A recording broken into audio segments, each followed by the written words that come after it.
Welcome to this meeting of the Dunedin City Council for the 10th of November.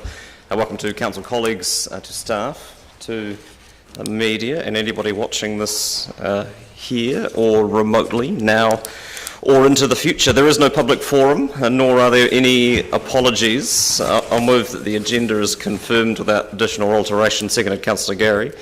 All those in favour? Those against? That's agreed. Any amendments to be made to the interests register? Councillor Vanivers.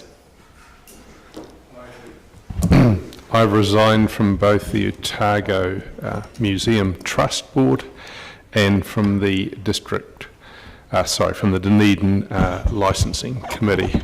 District Licensing Committee. Yeah, thank you. With those amendments, I'll move that we amend the interest register, amend the proposed management plan, and note the proposed management plan for the executive leadership team's interests. I'm just notifying that I am a member of the newly formed Dunedin Trails Network Trust. Okay, thank you. Sorry, I should have worked my way more thoroughly around the room. Anyone else have a busy weekend? No? I'll move that. Seconded, Councillor Gary. All those in favour? Those against? That's agreed. Part A items. Item 5, COVID-19 Response Fund. Mr. Christie and Mr. Liggett. Welcome.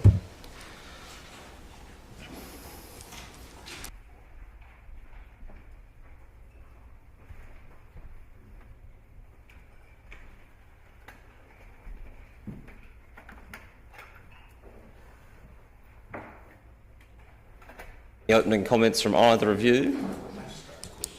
Questions?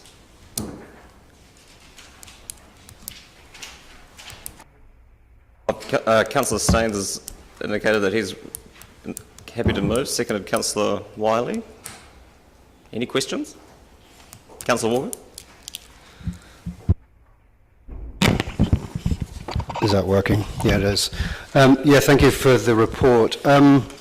I don't know if I'm the only one. I just found I found the report lacking in a wee bit of detail. So is there going to be an opportunity at any point during this discussion to expand on the initiatives and the project details? Being that it's 17% of the 950k that we've allocated. We're happy to take some questions singly based around. Yes. I think we do have some additional detail that we can provide around some of the specific interventions. If you're interested, Councillor, this is based around the Lean Business Canvas that was produced at the, but it was an ideation session. These still need to be worked up into full plans, so we can provide a little bit more detail based on what we received during the Great Dunedin Brainstorm, if that is useful. I guess then a follow-up question is, and I don't know if I'm alone again, but do you think it's fair in us around this table today to make a decision on such a lot of money based on half a page on page 21 of our agenda? So what we're asking Council to look at is to tag those amounts of money, subject to further work being done by those groups working up full business cases, at which point a decision will be made on whether or not they should continue to receive Council support, or whether in fact they would look to support from other outside organisations to be able to undertake those projects in partnership with the community. So just confirming, are you saying that all we're doing today is absolutely giving no commitment for any financial assistance other than tagging? That's correct, Councillor.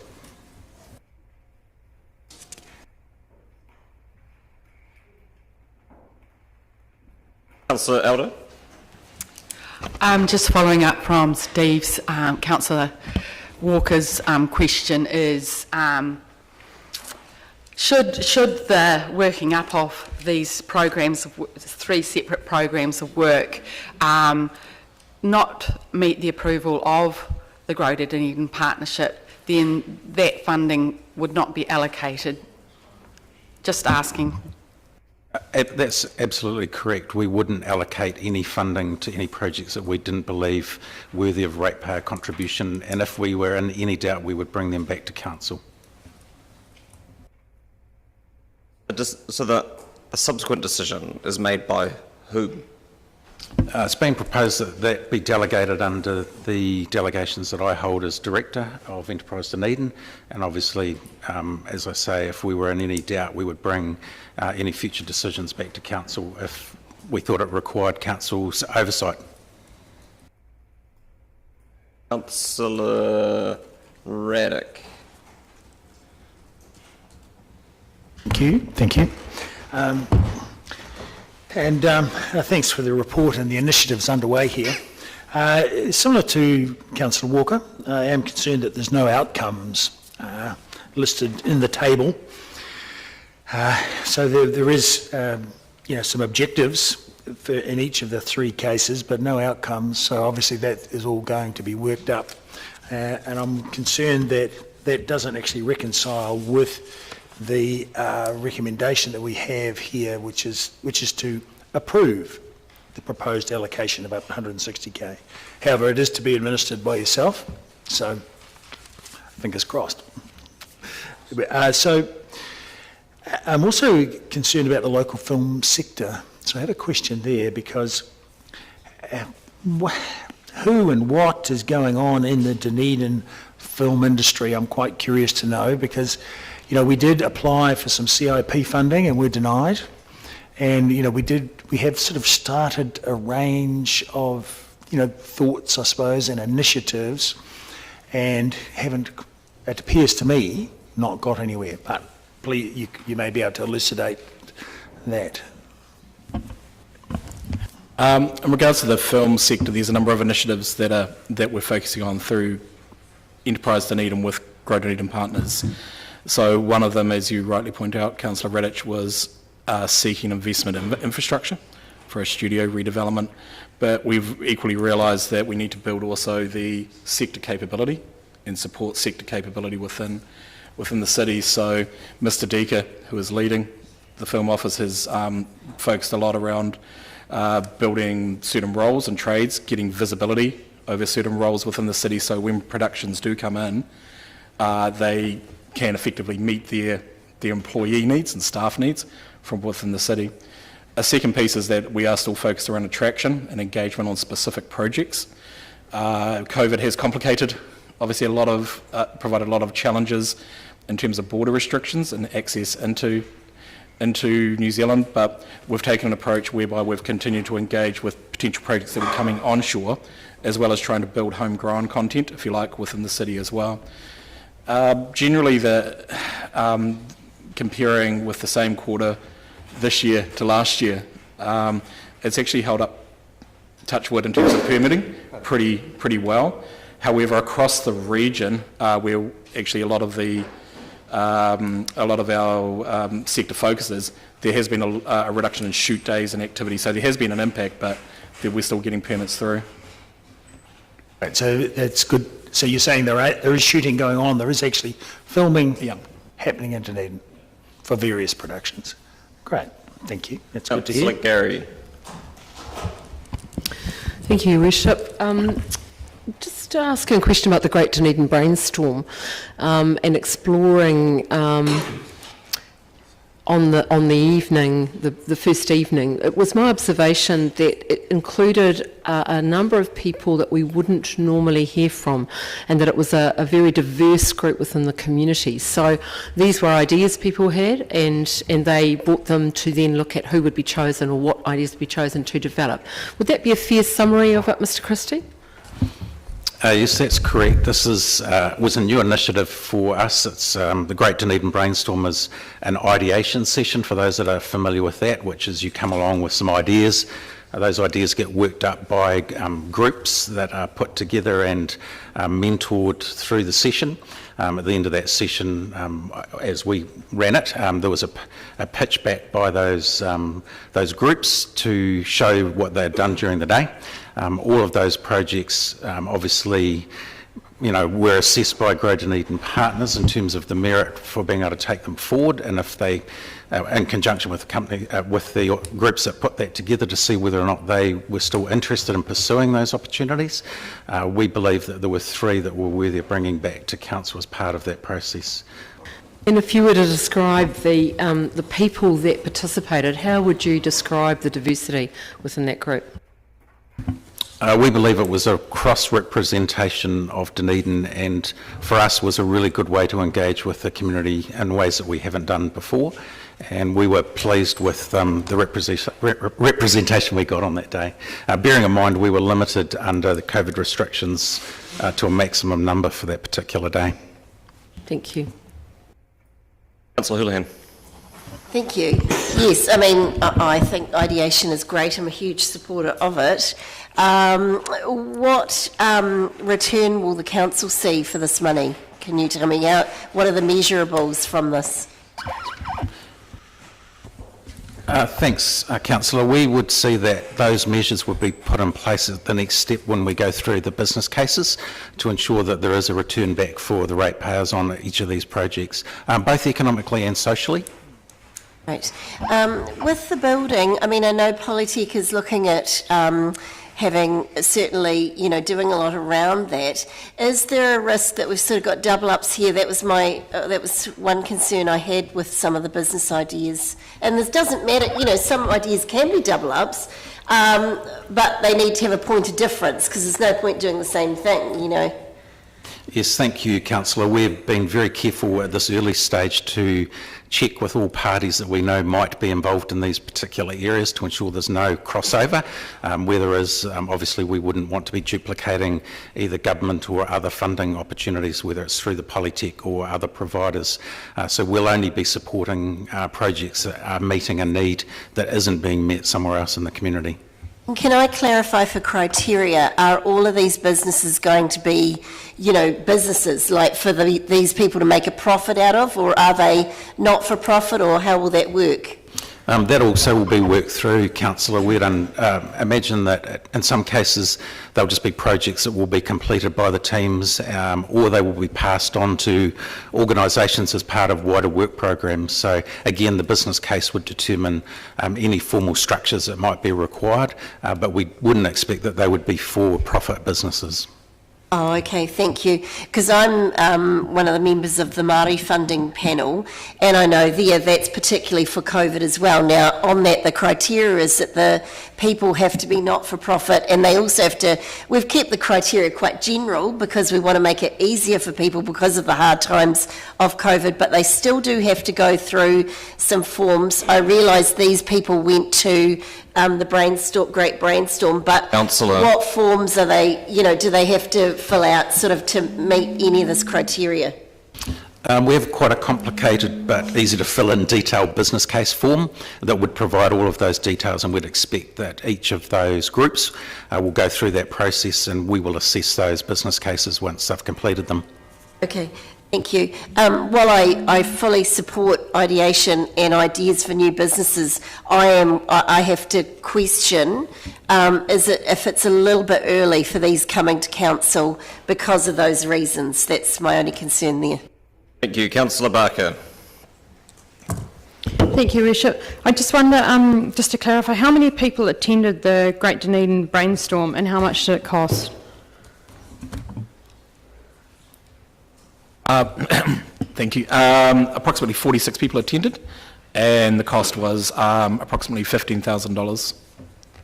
Yeah, and my second question is just around at our meeting on June the 30th, there was a report that came around the COVID fund, and it said that the Greater Dunedin Partnership's working on an economic recovery plan, and it would be presented to council as soon as possible. Has that been presented, or is it about to be presented? So some of the work that Greater Dunedin Partners has done is included in this paper with the ILM sheet. There is still ongoing work because obviously we're dealing with a reasonably fluid situation with COVID, but we are looking to prepare a more comprehensive report to bring back to council, which will be in the new year. Thank you. Councillor Lofiso. Tēnā koe, Your Worship. Tēnā kōrua, mō tō mahi, thank you for your work, gentlemen. I'm just seeking clarification regarding paragraphs 9 and 10. So 11 potential projects were presented, and so the 3 that you presented on, what happened to the other 8, or why were they deemed not worth more work, please? In effect, these are the first 3 projects that have been identified of the 11 that were developed during the great brainstorm session. And in many respects, we had to go through a different level of analysis afterwards, just to actually determine whether or not some of these activities could be actually picked up by other agencies, or in fact were being picked up by other agencies. As an example, there was a focus around youth and orchards, one of the ideas that came through, but there has actually been agencies that are already picking up on that program within there. So, yeah. Thanks. While we're talking about decision-making frameworks, I'm interested in the request and the resolution, I assume, if it's based on the recommendation, is to allocate the money to staff to who will then make a decision as to whether or not the funding is realised or not. And what is the decision-making framework that you'll use to determine whether or not they get funded, and what would be the trigger point at which it would come back to council for a decision?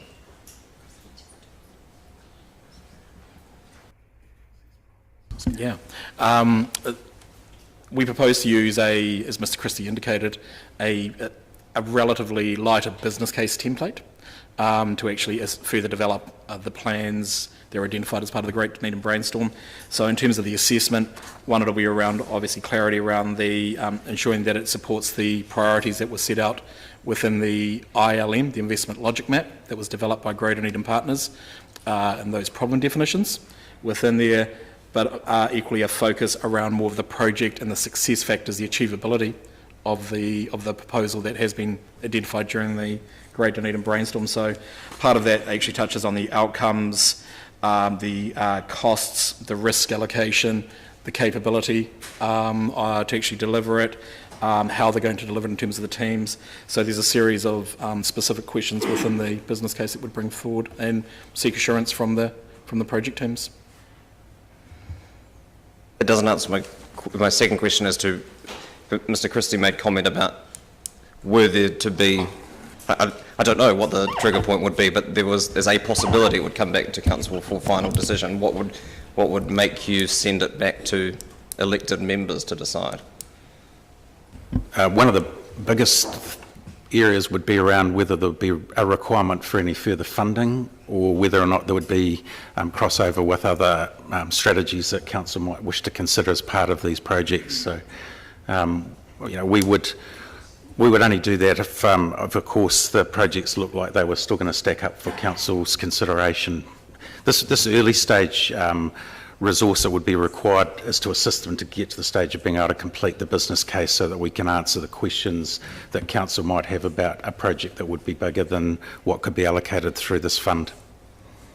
As long as it can be done within the budgets that are set out on this paper, you wouldn't anticipate it coming back to council for further decision?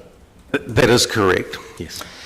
And is the capacity to assist these 3 projects through that process something that sits in-house currently? Do we have staff with the capability of helping people work through business case design, or will that be done, or will that capacity be brought in to assist these 3 groups? We'll be using in-house staff for assessing the business cases. Councillor Walker. Yep, thank you, Your Worship. And you touched on something I was going to ask as one of 3 more questions, and I'm sorry if I appear to be the Grinch at Christmas here, but I probably wouldn't be asking these questions if there was more meat on the bones of this report, which I am disappointed with. So going back to my original question about if we allocate the 160k a day, will that disappear into a black hole, or will it come back to this forum? And now I'm getting mixed messages, because I'm really reluctant to support this if that's not the case, and I'm not really getting a clear indication of what's happening to this 160k, which, I'm sorry, I said earlier, it's 17% of the COVID-19 response fund. It's actually 30% of the 515 allocated to economic development. That's a large chunk for something that I think is rather speculative.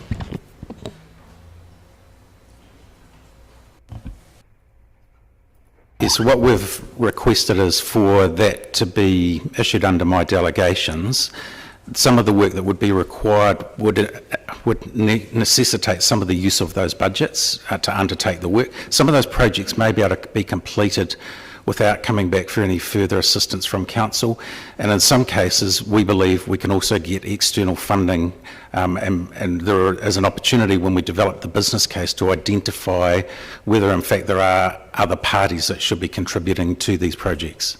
If we need further funding from council to complete the projects to a satisfactory level to give an outcome for the ratepayer, we would bring those back for further council decision making. It probably would have been good to have the answers to those questions in a more substantial report. So I have another question about bang for your buck, and I think Councillor Houlihan alluded to that when she spoke or asked the question. So do you both believe that in the context of the real and fantastic need out there in the community as a result of COVID-19, as evidenced just last week by the grant subcommittee in the 19 applications to the community grant scheme, of which we couldn't even fill all the requests, that this 160k, over 3 times more than that, is a good return on ratepayer investment? These projects were the projects that the community put forward through a stakeholder engagement session, and we've assessed these 3 as being the most likely to provide a return for council and for our community that we believe could assist with the COVID recovery. And I guess my final question then, as an option 2 is one of the disadvantages listed is that no initiatives would be taken forward from the Great Dunedin Brainstorm. Is that necessarily a disadvantage? This is no critique of anybody who came to the brainstorm. I was there, it was fine. But is it necessarily an advantage if nothing emanated from it? Or do I sense a desire here to make something emanate from that? Not at all. We engage with the community, and if it's deemed that the projects are not worthy of the support that the community would like, that's a decision-making function that council has. We believe these projects do have some merit, and that's why they've been brought forward for your consideration. I do have a final question. So therefore, if it is a decision-making for council to make, us not having any real detail on them sort of means we don't have a decision to make. I don't feel I have a decision to make. I don't have any feel or viscosity for these projects. Thank you. Councillor O'Malley. Thank you, Bishop. The first question I have actually doesn't relate to this, but it relates to what I'll probably say it afterwards. There was an MSD job pop-up in the town hall last week. What assistance did we give as a council to that, monetarily speaking? My understanding is council paid for the venue. So we did help in that. Okay, that's the relevant answer to that. You've got the investment logic map at the bottom of this report. Can you tell me in the responses section, what responses in that ILM are we meeting with these projects? Oh, you don't need to go through the whole lot, but I mean, presumably you've gone to this and this is the mechanism by which you've picked these, so.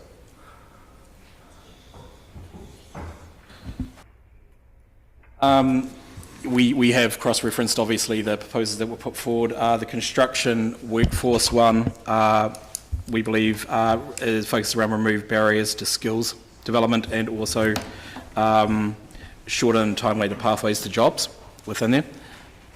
So I guess now my question is, and it is in the absence of more meat on this report, is how? So just picking improve access to careers and skill planning, which of the 3 of those will be used, and then how will they be used to meet that objective? Sorry, could you just repeat the... Oh, well, we've got 3 things that we're looking to fund here. Yep. And you've said that in terms of the ILM, improved access to careers and skills planning is one of the outputs of this activity.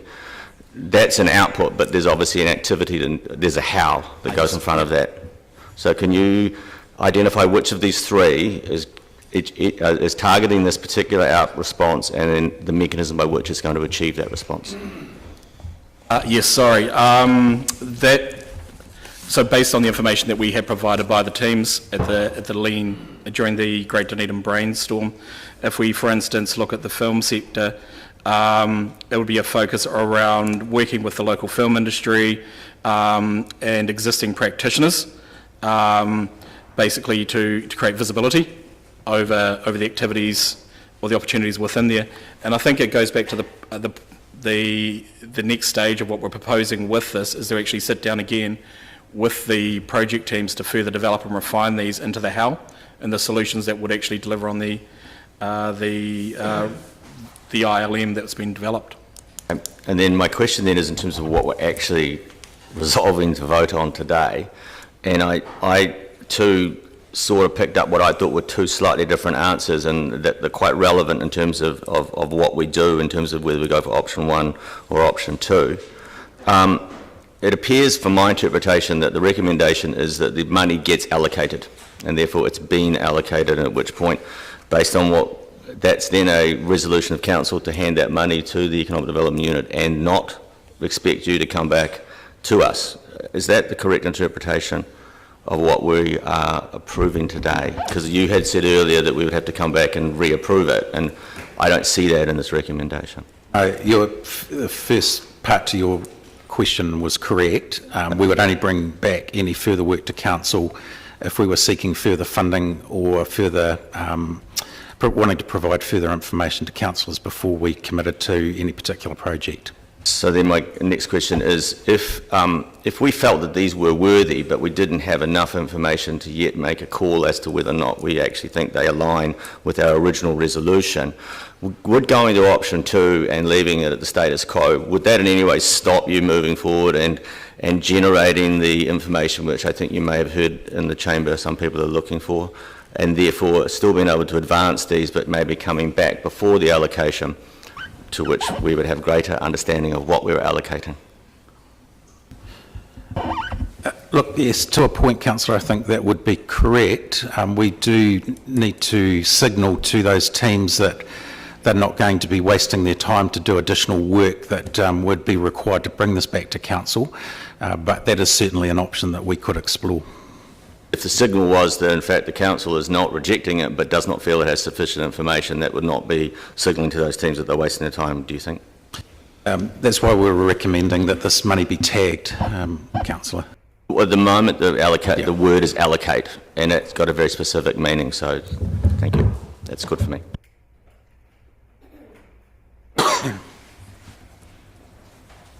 Apologies, Councillor Van der Vis. I wish to foreshadow that I'd like to move option 2 to not approve all of the 3 proposed initiatives.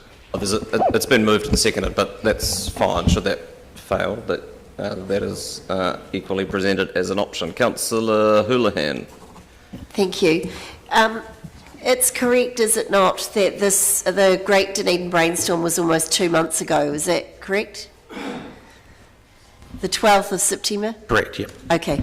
Is there any reason why in almost 2 months economic development wasn't able to get some just basic forms of whether, basic information on whether a company was not-for-profit, you know, whether they had that, what they were actually going to use that money on? Like, from what I can see, there's no budgets here on anything. Like 50k is, well, to give an example, I just said to actually Councillor Lafeso, like 60k is the whole Pacifica budget that we've got, that I haven't, sorry, but Councillor Lafeso has, and her panel to give out to, you know, Pacific Island people for. I'm just comparing, that's all. So, yeah. But not particularly questioning. Right, and so my question is that it's a lot of money. Is there any reason why in almost 2 months we haven't been able to get more information? We are working with a number of external parties, obviously, that required that amount of time to get the detail we've got and to do the initial assessments that we have. This is over and above our normal workload, work program, and we've gone as fast as we can on it, given obviously the urgency around COVID recovery. Yes, that's the thing. It is urgent. I think that's, and these businesses will be waiting, I assume, to hear, these people who've had these ideas will be waiting to. Thank you. Councillor Lofiso. Tēnā koe, Your Worship. Tēnā kōrua anō. Greetings and thank you again. I just have a little question about the involvement, and it's really about relationships and ongoing relationships in terms of furthering our aims, and the involvement of Mr. Renata as the facilitator. Does he have an ongoing relationship, or did Mana Whenua recommend him as a facilitator, or is there ongoing relationship building in that aspect? Not at this point with Mr. Renata. He was just identified as a facilitator of these types of events, and somebody who could hopefully bring energy within there. Councillor Wiley. Thank you, Mr. Mayor. John and Fraser, can you just go back and talk about, you know, the day, the sessions and the judging? Who were the judges? The judging panel consisted of Grow Dunedin partner members and also Barbara Bridger, the Chief Executive of the Otago Community Trust. So there was quite an extensive range of knowledge across the city, and acknowledging the frustrations and the challenges with COVID. Yes, that's correct. Okay. There was, what was it, 11 pitches were made on the session. What were the keys about these three really stood out and moved, and why did the judges take these to the next level? I think probably the achievability of these as projects that would benefit the wider community rather than any private interests. They were in sectors that we had identified through the ILM session as being high priority areas. So, for example, working with our young people to provide them options when they're leaving the tertiary environment, and an environment where they cannot travel or perhaps get their ideal job, we saw as being a high priority for working with our young people. It's clearly an identified need in terms of some of the unemployment statistics, and we'd be looking to work pretty closely with MSD on that particular piece of work. Film, as we've talked about earlier, is a sector that we believe can grow significantly for the city, and this particular project was pitched in a way where the knowledgeable people that were part of that team understood the need for early storytelling around potentially scripts or early pieces of work that could lead into short films within the city, which again engages with a lot of our creative sector.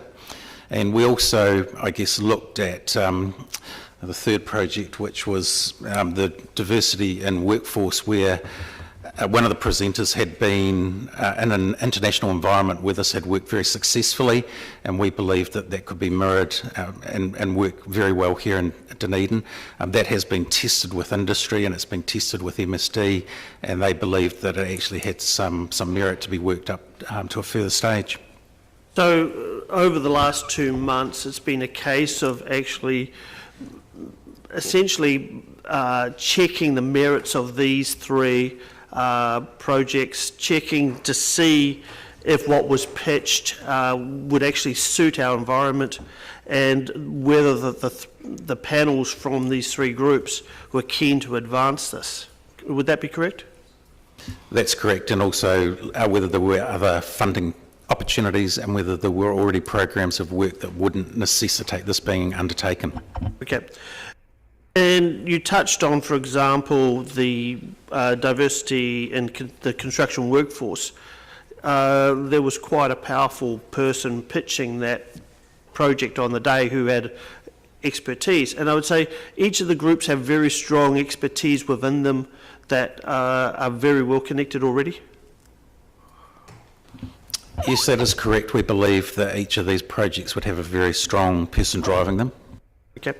And also, for example, is there also the supports on the other side? So, for example, you touched on the construction companies have already been engaged with, but more so when I look at a place-based community model for intergenerational skill sharing, this the Otago Polytech and their staff seem to be quite keen on this. So what I'm trying to get at, this is not just council thinking this is a good idea, this is that there's a lot of other parties believing in this as well. That is correct, Councillor. We're simply a facilitator for our community on these projects and potentially a funder. So, Christie, one of the risks, as I see it in the summary that's been presented to us for decision, is that, and this has been an issue previously with the grant subcommittee, we don't individually or collectively have any real sense of who is involved in these projects, and from the point of view of managing any perceived or actual conflicts of interest, that does put us in an unenviable position. So what is your guidance in terms of managing that? Because based on the fact that we live in a small town and we all know a lot of people, based on these 3 paragraphs, it makes it difficult to mitigate that risk. Or am I expecting you to run through a roll call of who is involved in all of these things? But you get my question. The teams were quite small, so, but we've started conversations with each of the 3 projects since the Great Dunedin Brainstorm to, as Councillor Wiley has indicated, just to further develop, to further talk them through since the event.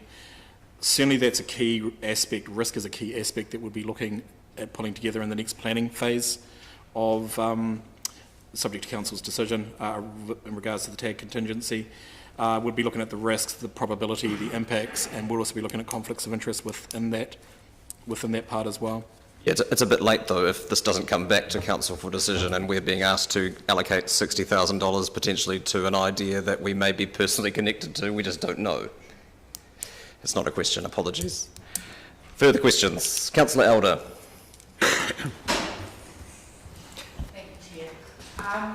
I just wanted to go back to, so what is the nature of a brainstorm session, you know, as compared to, say, a start-up event or whatever?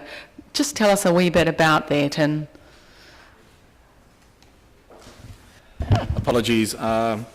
So this was an ideation session. This was effectively an opportunity that Great Dunedin Partners had identified and that we thought was useful to engage the community on probably one of the key issues, certainly if not of 2020, certainly of their life, on potential ways that we could do a bottom-up approach to identifying some solutions. This was around the thinking and the engagement with the community to actually provide that opportunity to maybe come up with solutions from a bottom-up approach. We're well aware that we still need to do some work to take it from the thinking to the planning, but certainly by the end of the evening of the 11th of September, there had been a number of proposals or ideas or concepts that had been identified. It's very different than applying a startup approach, which actually takes a specific idea through to commercialisation. What the ideas that were presented on the evening was about providing wider community solutions and benefits in terms of those responses to the challenges that were identified by Great Dunedin Partners and the ILM, but also that we're facing the community. Next question.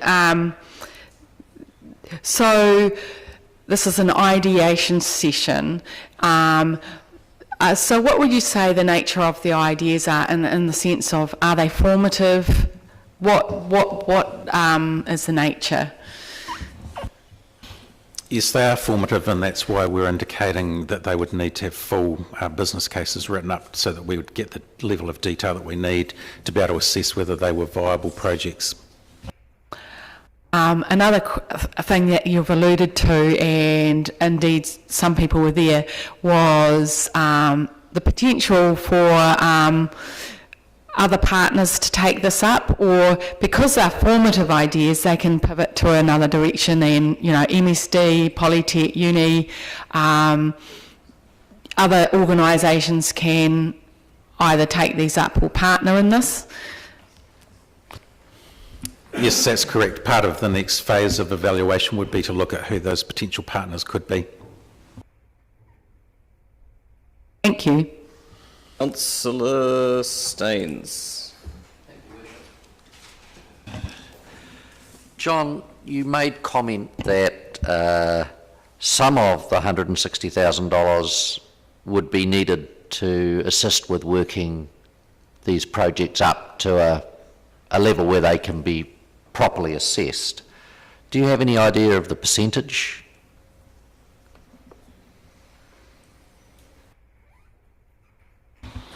It would be relatively small, if any. We believe that most of the resource could be obtained in-house, but there may be a need for us to get specialist external advice on some of the projects. We don't know what that would look like yet because we haven't done that work. So if council was of a mind to allocate $10,000 for the process of building these three proposals to a level that can be assessed properly, would that be sufficient? At most, yes. So if council chose to go that way, that would mean then that you would bring any of the proposals that had reached a point where you believed they met the criteria for further funding, that would be brought back to EDC? That would be certainly an approach we could consider, Councillor. Thank you. Councillor Raddick. I think Councillor Staines has just covered off the core of my question. Councillor Houlihan. Thank you. Can I just clarify, I'm not sure if I heard that correctly. Did you say that if the businesses are viable, is that what you just said before? It would be if the projects are viable, which Right. we'd only be able to determine through the development of the business case to ensure that they were going to be able to deliver, that we'd covered off all the risks and that they were able to provide a return to the community. Okay, and so is that something normally when you do funding, you would look at the viability of something prior to asking for funding, or is this normal? I'm not sure, maybe it's normal. I don't know the process. Look, we haven't run one of these ideation sessions before and brought advice back to council, so it is new to us as well. I think, I don't know if that's answered your question, Councillor. No, that's fine. Look, I mean, I am a huge supporter of the ideations. I've got no issue with that.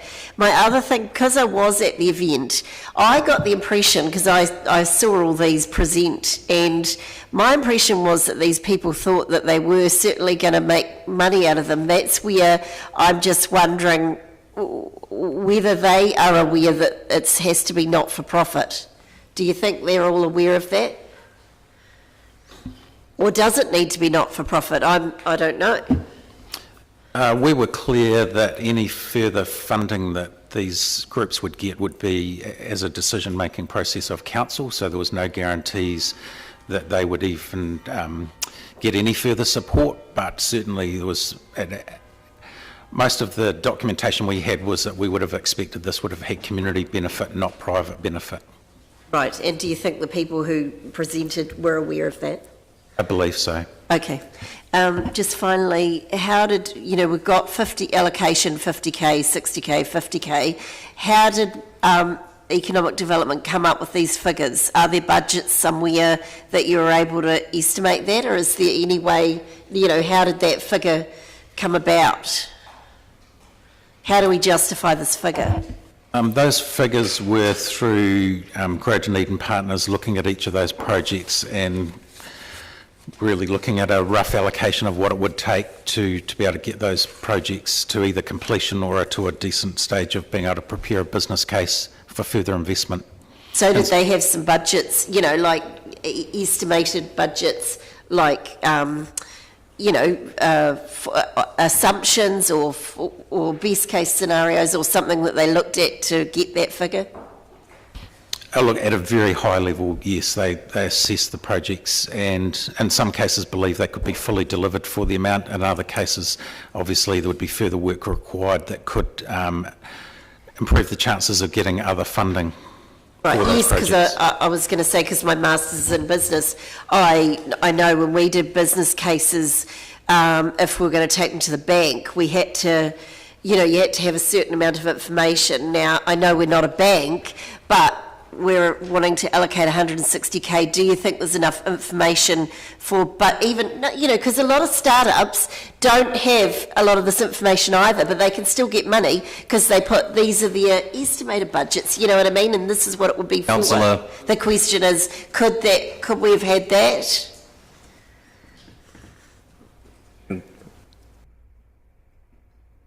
Mind the question, you're free to answer it. Well, I'm just saying we could have had. Is there any reason why we couldn't have some budgets estimated? That's all.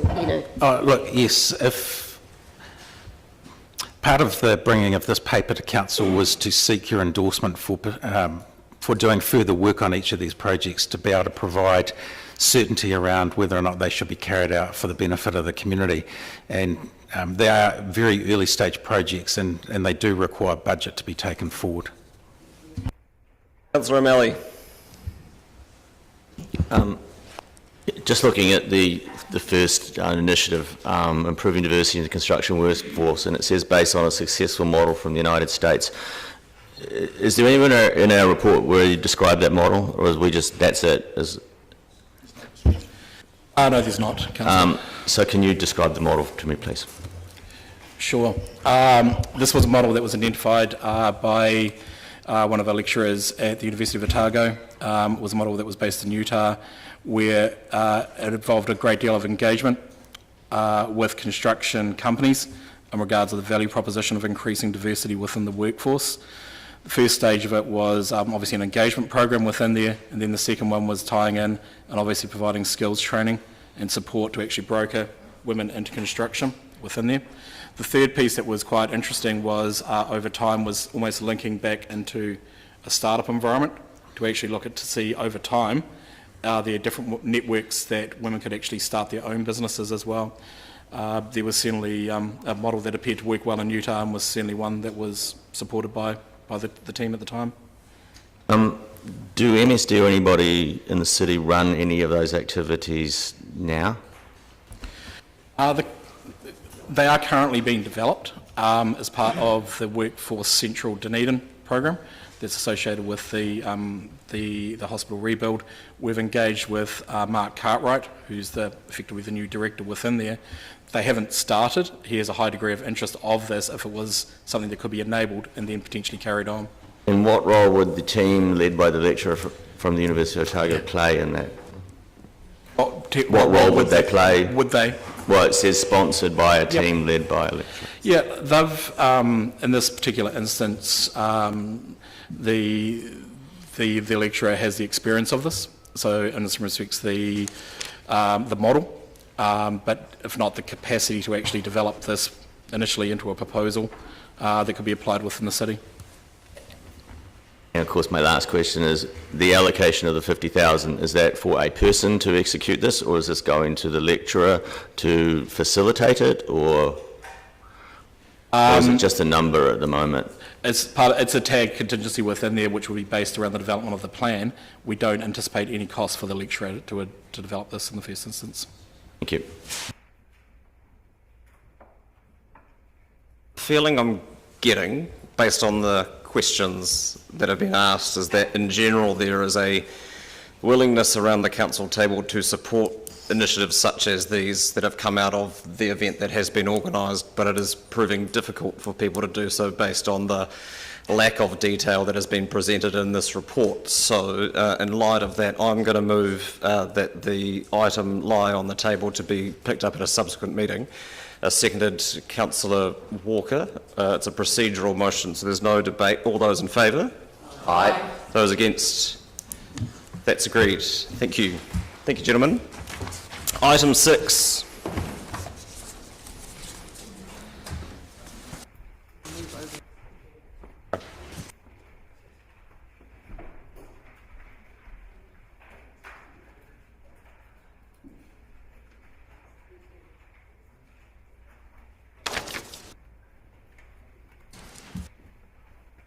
financial strategy debt limit, and I'll foreshadow my intention to move the recommendations in due course, but I'll take questions in the first instance unless there are comments from either of you.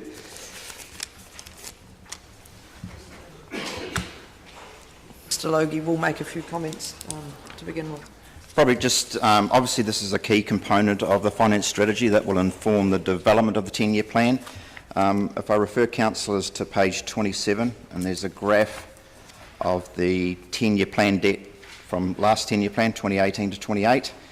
And what it does is it shows the current trajectory of that debt. So if you look at the yellow line in 2020-21, showing that our debt is budgeted at the end of this financial year to be in the realms of $309 million. That was approved as part of the annual plan in June. What that shows is that the 350 limit that we've currently set in this financial strategy will start constraining your ability to do things going forward, given that we're likely to hit that limit relatively quickly. Just for reference, the debt as of today is currently sitting at $266 million. And if we maybe just go over to the table on note 18. So what we've done to enable councillors to make an informed decision on how they wish to set the debt, we've just provided a background of the metros across the country from the last 10-year plan. And what it shows is that there's a couple of outliers at the bottom, but with the majority of councillors electing to set their debt limit based as a percentage of revenue, which is the decision that we're asking to be made today. Thank you. Questions? Councillor Lord.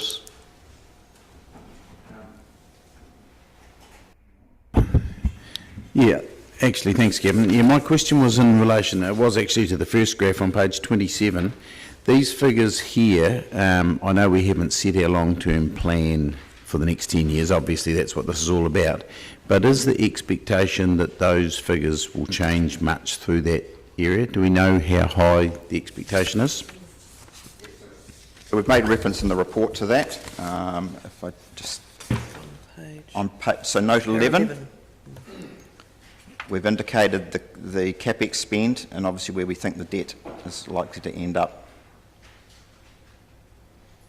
So it's fair to say the capital program. So the capital program in the last 10-year plan was a spend of $878 million over the 10 years. We're anticipating, based on the draft budgets that's been prepared by the group managers, that number is likely to lift in the order of 1.3 billion, of which around 850 to 900 million would be in the renewals area. Now, are you confident that we've got the ability to go on and spend that, like even if for the current plan where capex is falling short already again for this year? A variety of reasons, I'm not blaming anyone. That is the real challenge, and the current year's capex is behind schedule, and so there is still some work to do on the preliminary budgets to make sure that what we are presenting to council is deliverable, and that will be a focus because we haven't delivered more than $100 million in any one year in the recent times. So that is the focus. Councillor Houlihan. Thank you. Can I just clarify, so there's either 731 million or 931 million. What sort of large capital assets will that include, like i.e. the proposed landfill? You know, is that in there? There is some funding for Smooth Hill in the 10-year plan, yes. Right, okay. And like some of the other things, the larger projects that we want to do, would they be in there? Yeah, and that's why the range is quite in the report, because the budgets are still very preliminary. Yes. So there's a $200 million range at the moment, and there are a series of reports coming to council in the week of the 14th of December, where we will firm up what the capital program looks like. But that will be dependent entirely on the financial strategy and the level of debt, because depending on where you land today, we will have to change those budgets to accommodate the level of debt that council's prepared to tolerate. So that was my question. If, say, for example, a lower rate is chosen than these amounts, what would that mean for our budget? Obviously, it'd mean, I assume, we can't do everything, and how will we decide what, you know, like what projects will come out? I mean, I suppose you'll say that'll come back to council. It will, and so right. we will recast the budget to work within the debt limits that council is comfortable with, and then show you the things that we can't do as a result of that debt limit. Thank you. Councillor Elder. Thank you, Chair. I was just interested in actually the loan environment at the moment around the world and how this impacts our budgets. And so presently loans are at a really low interest. And Gavin, I was just wondering if, Mr. Logie, I was just wondering, could you give us a bigger picture on the loan environment for the DCC? So, as council is aware, we borrow our money through Dunedin City Treasury. Just as some background, I mean, in 2017-18, our floating interest rate on the what we call tranche 2 debt was 4.5%. We're currently paying 2.85%. Were we to borrow and pay the same interest at the 4.5%, we could borrow for every 100 million another $58 million. So the cost of funding is significantly cheaper than what it used to be. The other thing is that we are finding that the availability of credit is reasonably solid, and there is a lot of money that's longer term, so we are able to secure funding at a longer term profile rather than the short term. So along with that, obviously council has agreed in principle to join the LGFA, so again that will provide us significant access to funding. So what you're saying is at the interest rates as low as they are at the moment, would this be a good time to borrow and invest? That would ultimately be a decision for council. All I can tell you is that at the moment interest rates are very low and they're not going up for the foreseeable future.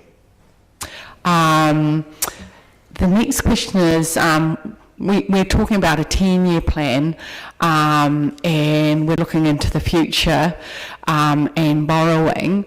My question is, in 3 years we get the chance to review this again, and would that be, you know, financially, you know, a good thing to do? So yes, I mean, obviously we get to reset the finance strategy every 3 years, so it would provide council with an opportunity. But obviously we approve an annual plan on an annual basis as well, so that also provides an opportunity. So if circumstances were to change significantly, then there are still opportunities within that process. This is a debt limit, not a debt target. So in fact, would you say that the annual plan and the 3-year reviews gives us some security of being able to actually adjust should the world economy and loan rates change as well? Councillor Reddick. A couple of things. Are you able to reference page numbers according to our agenda rather than your report? Because when you refer to page 11, it was page 27. He didn't say 11, he said paragraph. Paragraphs. They're referred to as paragraphs. Paragraph. Like a courtroom. Page. Righto. So the next thing. There's a lot of talk. You've talked about the overall budget, which is a 50% increase on what is current, an increase of sort of 400 to 600 million. So that's quite a substantial increase. Are you expecting that all of that increase will be accumulated debt at the end of 10 years? And that will be subject to all the decisions that we make throughout the 10-year process, or that you as elected members make throughout the 10-year process. But certainly, yes. Given the profile, at the end of the day, there's a number of ways you can fund your capital expenditure. One is through rates and revenue, 2 is through debt, or 3 is through we can sell some stuff. So there is a combination of things that we can do as part of this process. At this point, all we're looking to do is get the council to approve a debt limit, which then allows us to then develop the 10-year plan, and then that will be subject to decisions that you can make. Obviously in the meetings in December, where we will look at the things where we need decisions on specific capital projects, and then obviously on the full budget that will be presented to the councillors in January. Right. So at the moment we've got about 80 million headroom to our debt limit, and we're at 125%, which is a very nice conservative figure of debt relative to some of these other councils, although less so than Invercargill. If we were to remain at that 100, if we were to go to a percentage of revenue and remain at, say, 125%, which is what we are currently, that would take us out to 420 million versus the 350, so that would give us another 70 million on our debt limit at the end of 10 years. Is that right? Right. So,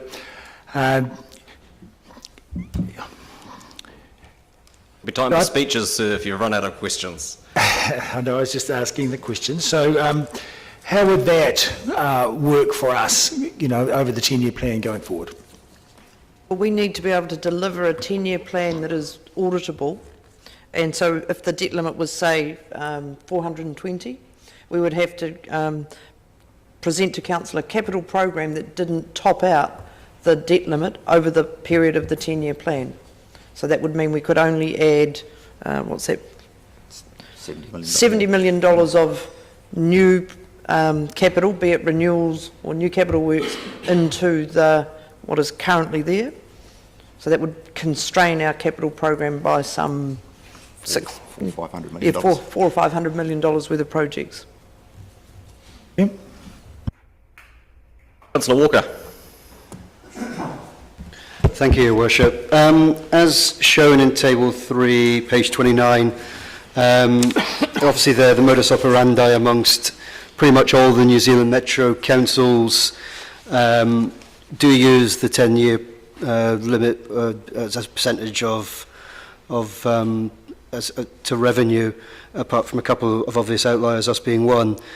If we were of a mind to go for option 1, without, of course, a recommendation on the debt limit percentage, would it be fair to say if we are going to accomplish our much-needed capital spending programme, 125% just does not cut the mustard? And if it doesn't, what sort of percentage does? Was that a knowing smile there, Mr. Logie? I mean, ultimately, the decision is one for council. All I can say is 125% your capital spend, or our capital spend, would be significantly constrained, both in the renewal space but also the new capital, bearing in mind, obviously, we've added things in like Smooth Hill, an amount of money for that. Obviously, there's the potential facilities related to the curbside collection that will need to be accounted for, so certainly, yeah. And I would draw councillors' attention to paragraph 20, table 4, which shows the level of capital spend and what that means as a percentage of revenue. Sorry, Mr. Logie, so a follow-up question then. Would 150% be similarly inadequate? And hopefully I refer you to the table. Thank you. Councillor Barker. Thank you, Worship. I think my question's been asked, but I'll just ask it just in case. Is our current debt limit holding us back from being able to commit to large and much-needed infrastructure projects over our 10-year plan? Again, I'll refer councillors to page 27, that table, where I've got the graph. Awesome. At the moment, it's not, but potentially in a year's time it will. So basically over the 10-year plan. Okay, thank you. Councillor O'Malley. Thank you, Worship. Just in terms of what we are looking at today, we're effectively, if we were going for option 1, saying that we are willing to use a percentage of income as our method for calculating the upper limit, but we're not today determining that percentage, and presumably that will be determined as we go through the meetings in December and into the 10-year plan.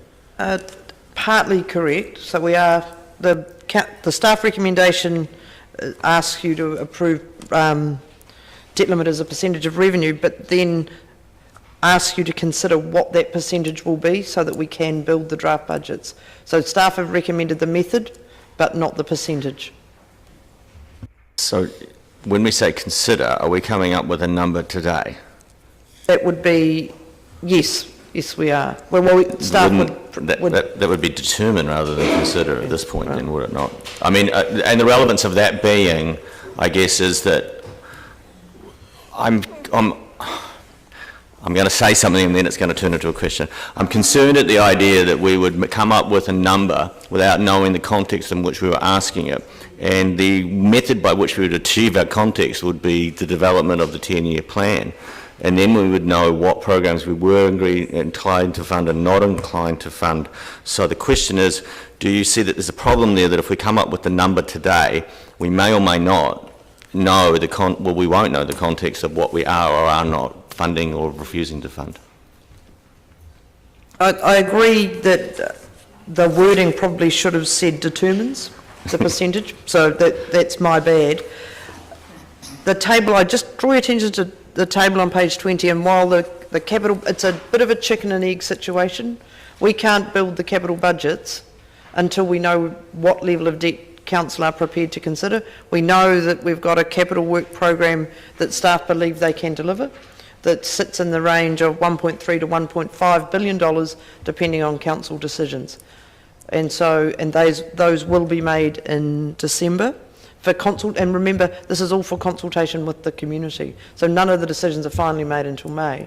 And I guess that's my point, would be in December we'll be receiving papers that would outline capital works programs going into the future. Now, if we in those papers had a percentage, a line, basically says if you go to this percentage, everything above or below this line will be funded. If you go to this, they'll be funded. Then we could make the contextual understanding of what we're doing with the debt as it relates to the capital programs, which isn't in any way at the moment saying you can't make that list, because the list, the execute and the LT and the long-term plan would be. It is relevant now, because I think if we were saying it's not relevant. I'm suggesting it's not a question. It's an illustrative statement that helps us get to during the question phase, because the question that sits here is, should we make this determination today, or could we work out a way in which we make it in December when we have more information? And that what we're saying today is, would we prefer to have this methodology be the methodology we use, and then by agreeing or not agreeing, and hopefully agreeing we like this methodology, the papers that come in December will help us set the number. You can turn it into a question. I can turn it Agreed? into an answer. And it is complicated. The reports coming to you in December will tell you the impact of the things that you are adding in or taking out on debt, but we still need to bring something to you first as a basis. So, for example, the focus on the capital program is renewals. So there's 900 million, give or take, of renewals in the draft budget. So that's not anything new or shiny, it's just fixing the stuff that we currently have and maintaining the assets that we currently have. Even at that level, that's a marked increase in what's in the current 10-year plan. Then there are some other things that are committed to, that council has committed to, for example, the Mosgiel Pool and the South Dunedin Library, for example, that will be included. So current council decisions are included in those draft capital budgets where there might have been changes in costs, for example. On top of that, there are other things that aren't fully funded, like Smooth Hill, that need to be included. So we think that the bottom figure of about $1.3 billion represents commitments to current council policies and decisions and renewal of our assets. The difference between 1.3 and 1.5 are those things that you then might want to add in or not, and all of those will come with a debt effect in the options report for you. And you're free to put in or out anything, but we still need to be able to present it in a way that is coherent and meets our audit requirements of having a strategy that shows that we are within our financial strategy as determined by council. I get we could do it either way, but there is a big chunk of material of work that has to be included in the draft budgets, we believe.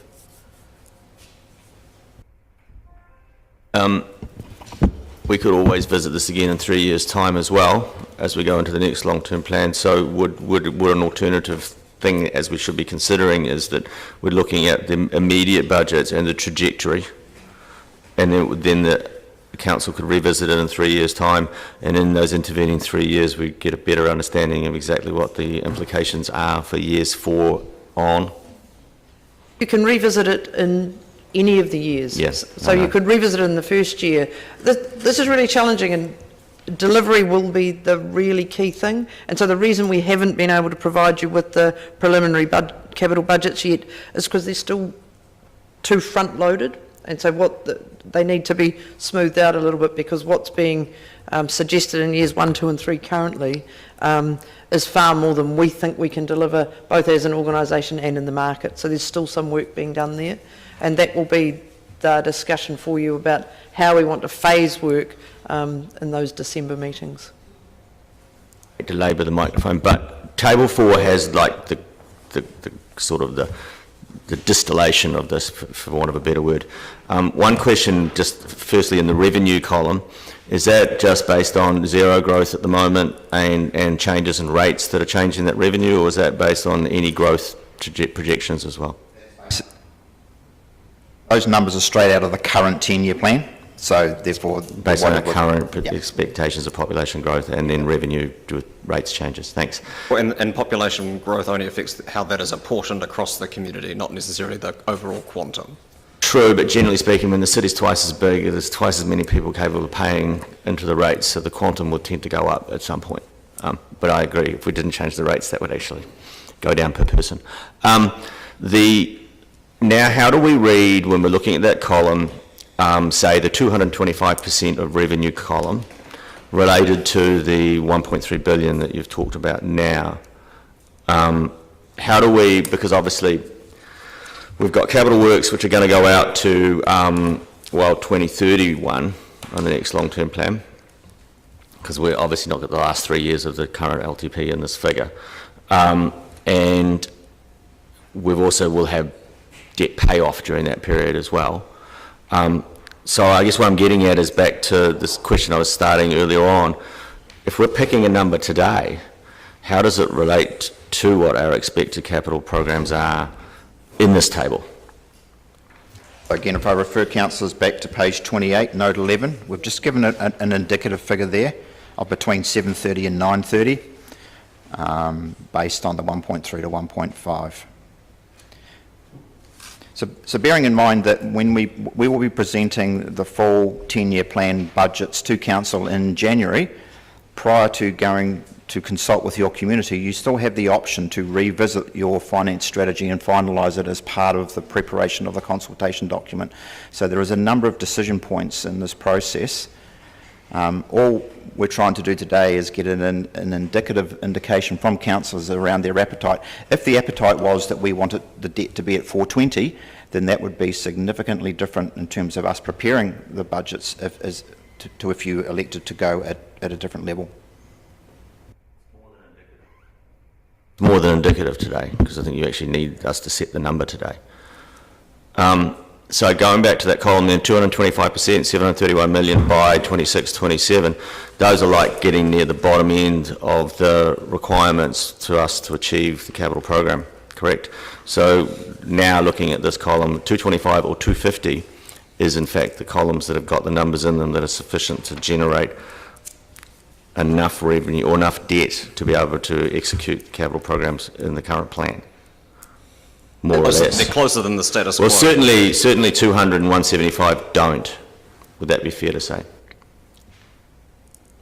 That is accurate based on the preliminary drafts as they are, bearing in mind that we haven't Which is, I'm acknowledged, but that's all we've got to go on today as well. So, yeah, cool. Thank you. Councillor Gary. Thank you, Your Worship. Just setting aside for a moment the specific percentage we may or may not decide today, I was interested, Mr Logie, in hearing from you about this particular methodology of debt limit calculated as a percentage of revenue and why we haven't done it before. Given so many other councils use this methodology, would you be able to comment on that? I'll be careful here. The decision in the last 10-year plan was to go with a fixed debt limit. That was the decision of council at the time. It was considered appropriate at the time in the environment where we were heading and obviously where we had been.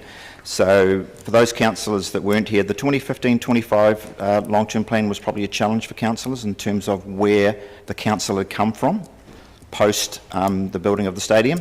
So effectively, I think that's a reflection of the council of the day. We're in a different environment now. Interest rates are at record lows. The availability of capital is reasonably high.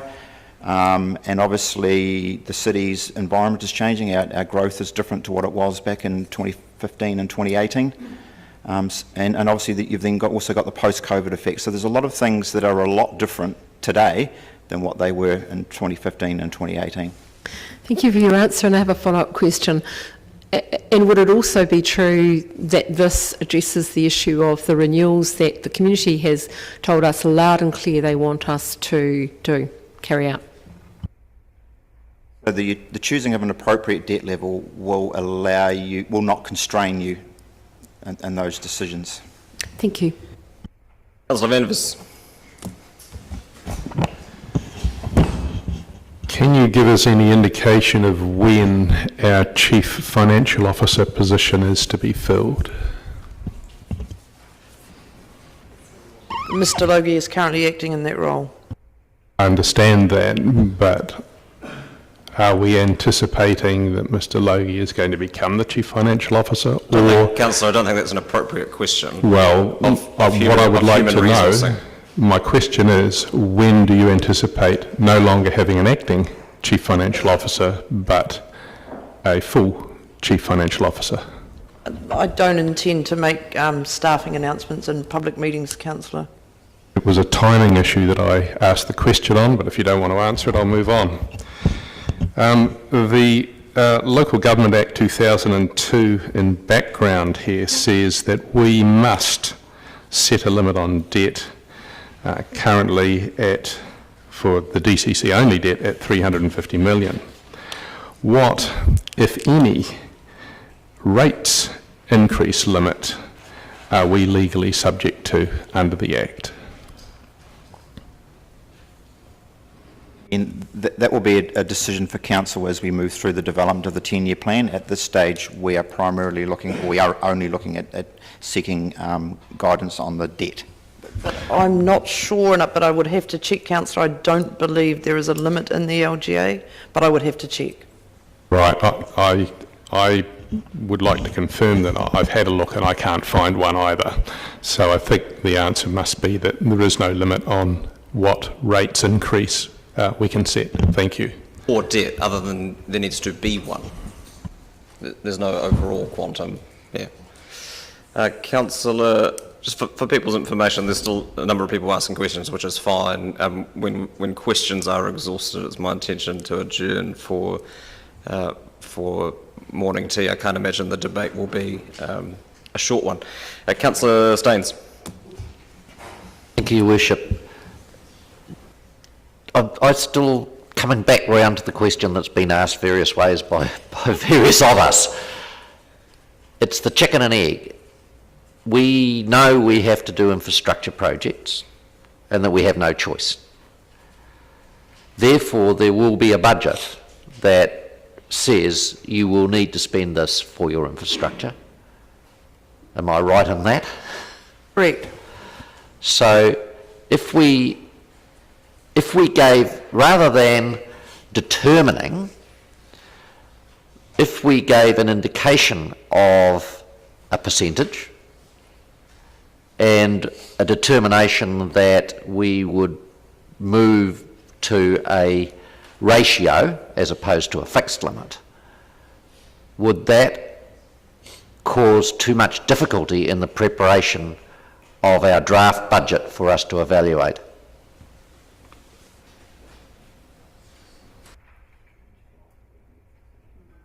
But just to be clear, Councillor, that would include a figure. You're arguing about the verb. An indication purely, a figure purely for the preparation of the budget, not a figure that is set in stone as a final decision of council.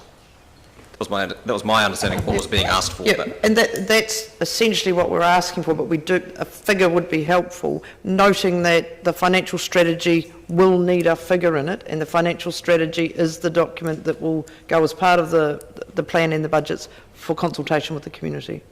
That can be determined as we finalise the draft plan. Correct. Thank you. yeah, what we're being asked for is a figure upon which to base their draft budgets that are then brought back for discussion and then consulted on and ultimately agreed on. Councillor Lord. Yeah, Gavin, just for the sake of my memory, can you refresh me just the figures? Last year, CapEx was 103? No, I think the CapEx last year was more 93. I think it was the year before was just over $100 million, and that was the year that we bought the two properties, one in White Street and one in King Edward Street.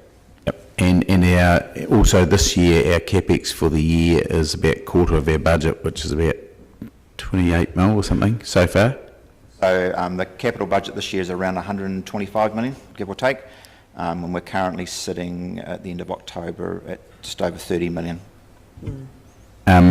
So basically the last 2 years we've basically spent 103, 93, 30, about $230 million, and yet our debt has gone from approximately 213 to current about 266. So our debt has only increased by about $40 odd million. I say it, I don't mean it's like it's nothing, but it's money I wish I had of my own, but I haven't.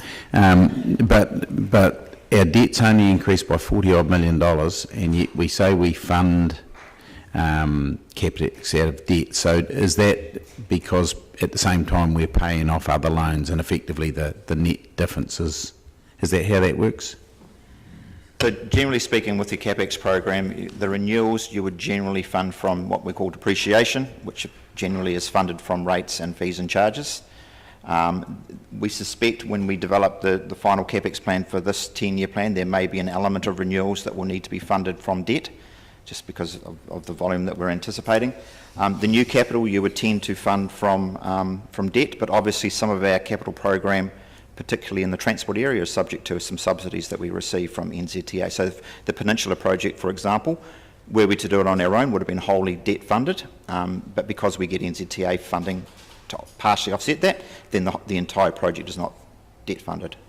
And something like the Mosgiel Pool, for example, so if we have to build that, is that considered a renewal of an old asset, or is that considered CapEx? But that's the age-old discussion around at which point is it a renewal, a new capital. I suppose what we tend to do with projects like that, given that there is an increased level of service, that we would tend to categorise it as a new capital for the purposes of presenting this information to you. Otherwise, we'd end up with budgets split all over the place. We would have an element of growth, an element of renewal, and an element of new capital, in which case the budget for preparation for councillors to look at would be split over three things, which is not helpful from a presentation point of view. Yep. And I guess the other question I have is in terms of debt, and I know I keep harping back to when I came to council, debt was $200 million or thereabouts, and it went up to 250 in the second year, or very close to that, 247 I believe. And I know at that time, for example, you could buy a house, for example, in Mosgiel for about that money, 250,000 or something like that.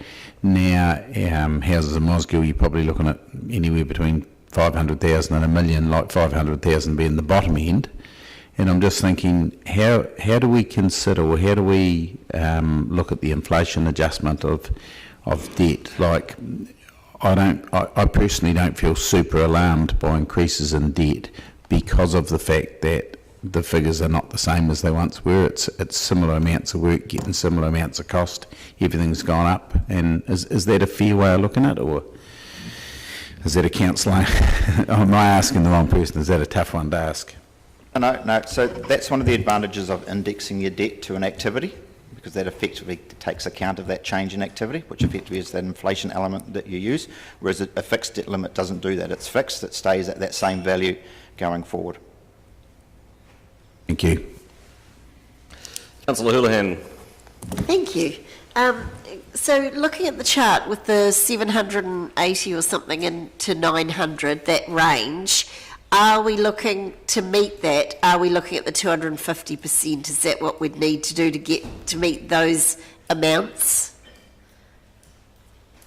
Again, that would be a decision for councillors based on the information provided. Yeah, but on the charts, because we've got to make a decision, and we need to make an informed decision, or if we make a decision today.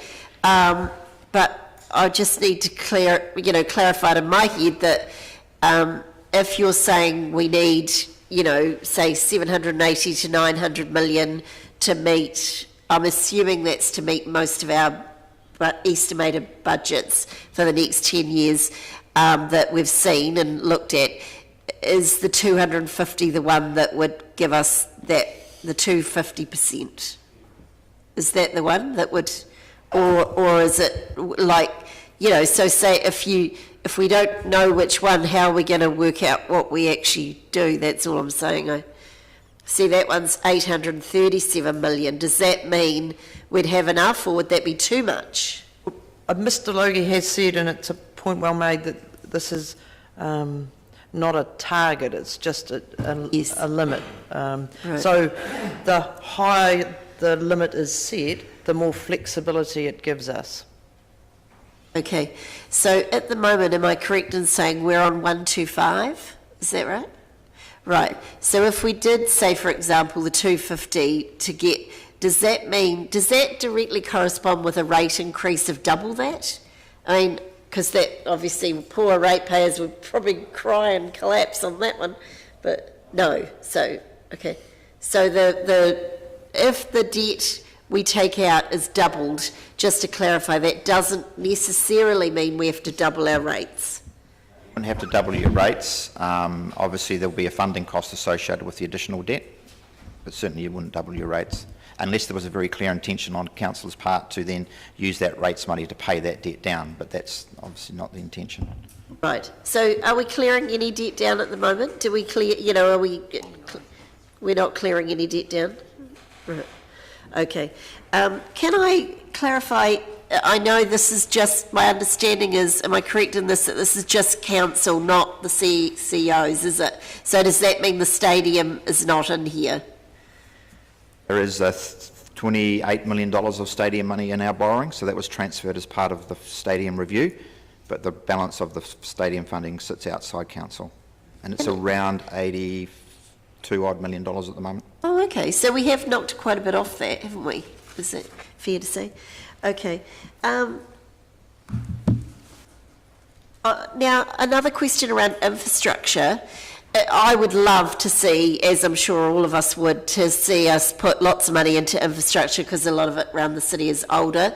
But is there any concern that if we put a lot of money into this infrastructure and then the new reforms come out from the government, does that mean that we upgrade the capital services and then the government could then come in with the new reform and take those over? How would that work? Well, there have been guidelines issued that councils are to prepare their long-term plans as if they are continuing to own their water infrastructure assets. Right. So we are following the national guidelines on that. Okay, so thank you. If there's a transfer, then the value of the asset, if it's been improved, will have increased, and so the consideration of what assets we're handing over will also be different.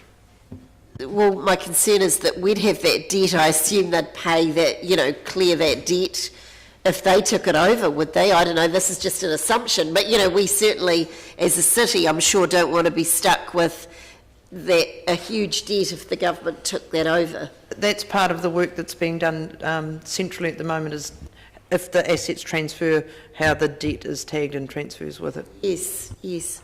Thank you. Councillor Walker. Yep, thank you, Your Worship. I don't want to trail too much into repetition here, but it seems to be happening already. But I will, because I think this is a really important decision, so I just want to have a couple of questions for clarification. And thank you, Councillor O'Malley, for synchronicity. It's as if you were looking at my notes. So, first question is, and I think you've answered this already, CEO, can we be very clear around here that whatever we do, this is not a target, it's a debt limit?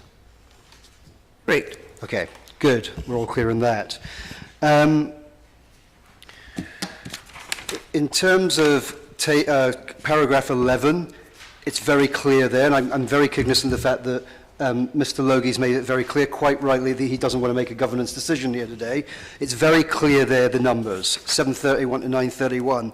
So unless I'm being dumb, if we go to paragraph 20, table 4, we have to be looking, as a governance team, at either 225 or 250 to reach those, the forward programme we have. Correct? Based on the preliminary draft programs that we have, that's correct. Okay, great. Going back to something Councillor Staines asked, and I just want to be clear in this also, for example, if we set a 225% limit here today and that's taken forward and accepted through the LTP, next year's annual plan, we can come back and do this again? Correct. Good, great. And final question, does retaining the modus operandi, i.e. our 350 debt ceiling, have dire consequences for this city in terms of what may happen to our infrastructure in the next 10 years? I can't answer the question quite as it was framed. What I can say is our ability to deliver a capital program at 350 would be constrained. If people could ask political questions of themselves, that would be a vehicle for alacrity. Councillor Barker. I have a question around clarification on process. So if councillors agreed to option 1 and a figure today around our debt funding, does that decision in our financial strategy go to public consultation as part of our 10-year plan? So if we decide on a financial strategy as part of the consultation, the strategy also, all the wording in the strategy, the debt limit, etc., so the public have the opportunity to tell us if they agree with the decision that we make today, and we have the opportunity to change it again? Correct. Thank you. Councillor Raddick. Yeah. Looking at the table 4, or table 5, so our 5% increase in the debt on an annual basis takes us to about 500 million, is that right? Correct. And if we increased our debt by 150% of revenue, that would similarly take us to 5%, is that right? For 500 million, is that right? I don't have those numbers in front of me. Just one moment, I'll check. Sure, Mr. Logie would. Yes, that's correct. We have to do that in his head. And similarly, our projected rates rise on an annual basis over the 10-year plan that we used for our working numbers was 5% per year. Is that right?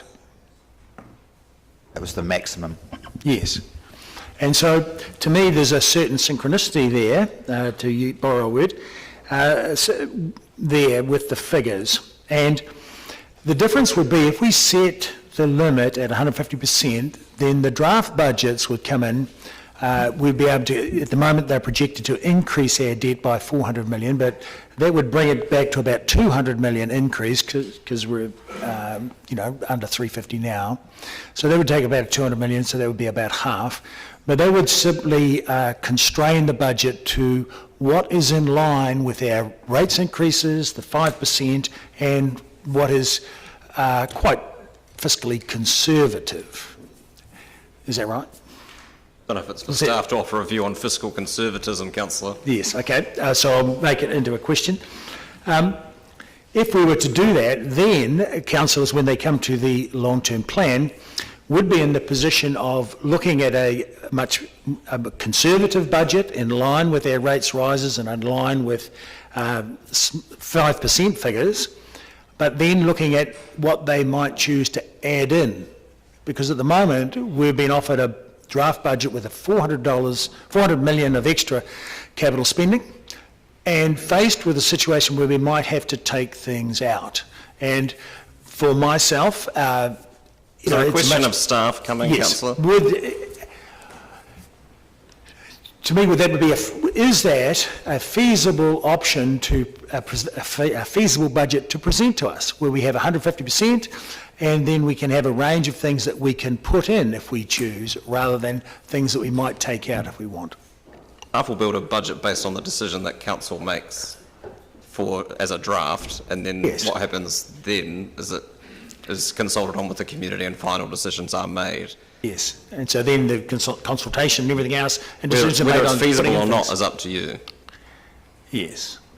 Well, I would like to amend the motion on the table that we do go with 150% rather than any larger figure. We'll get to that in due course, but we're still taking questions, and then we'll adjourn and then come back. I've got Councillor Elder and Councillor O'Malley. Thank you, Chair. Question. The cost of funding additional debt in this environment, we talked about before, enables us to be more aspirational in a sense because we're not paying back as much. Would that be true? Could enable us? Again, I don't know if aspiration is necessarily something that staff can comment on. Well, a higher debt ceiling would allow you to borrow more money and spend more money, yes. Yes, but what I'm saying is the interest rate on that loan, those loans, means that we're not paying back as much over the long term. Would that be right? The cost is... the cost. Yeah, rather than repaying. So the cost of the borrowing at the moment is the lowest that it's been for recent years. I mean, like I said to you, I mean, our floating rate back in 17-18 was 4.5. We're currently at 2.85. So money is cheaper than what it was 4 or 5 years ago. The other question is, when we look at central government and their policy on COVID-19 recovery, what would you comment on how they are looking at COVID-19 recovery in the terms of investment?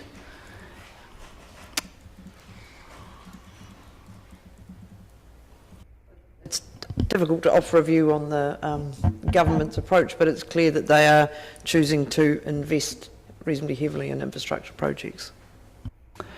And the outcome of investment in infrastructure projects, when in terms of growth and recovery, what kind of outcomes would that give us?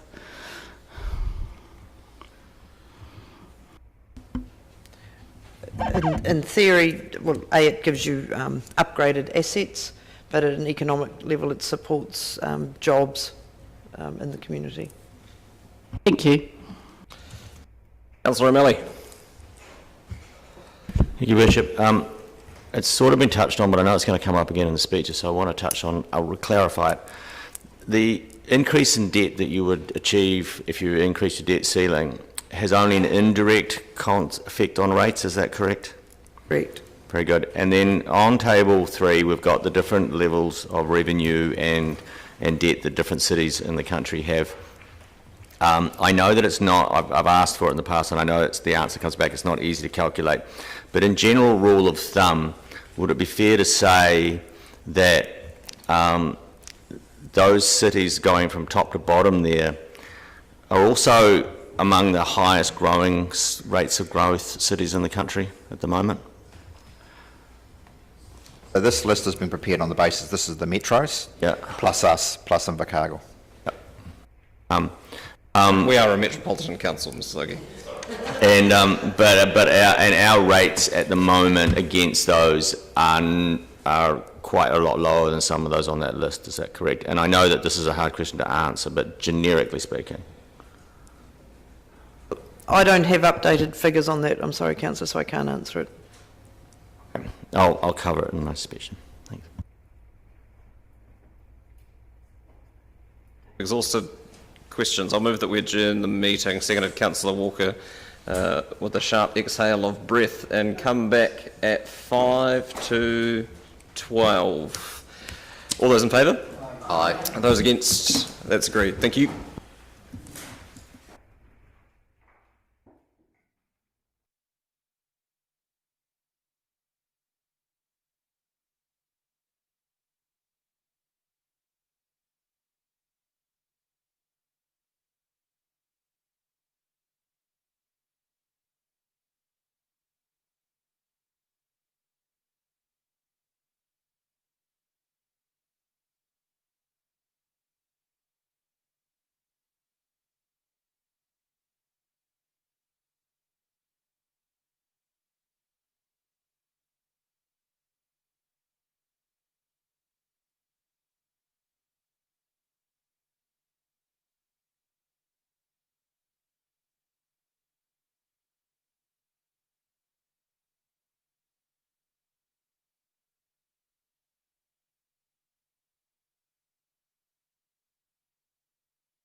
for lateness.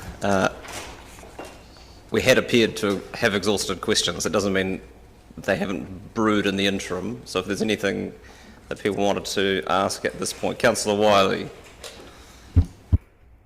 Mr Logie, when we look at council and the debt and where we're going with all this, essentially, what are the current asset valuations we have? It's just over $3 billion or something. And at the end of the 10-year plan, obviously it's, again, whatever it's going to be, essentially a lot of what we're going to be doing is going to be increasing that asset value. Would that be correct? It would be increasing the value of the assets we own.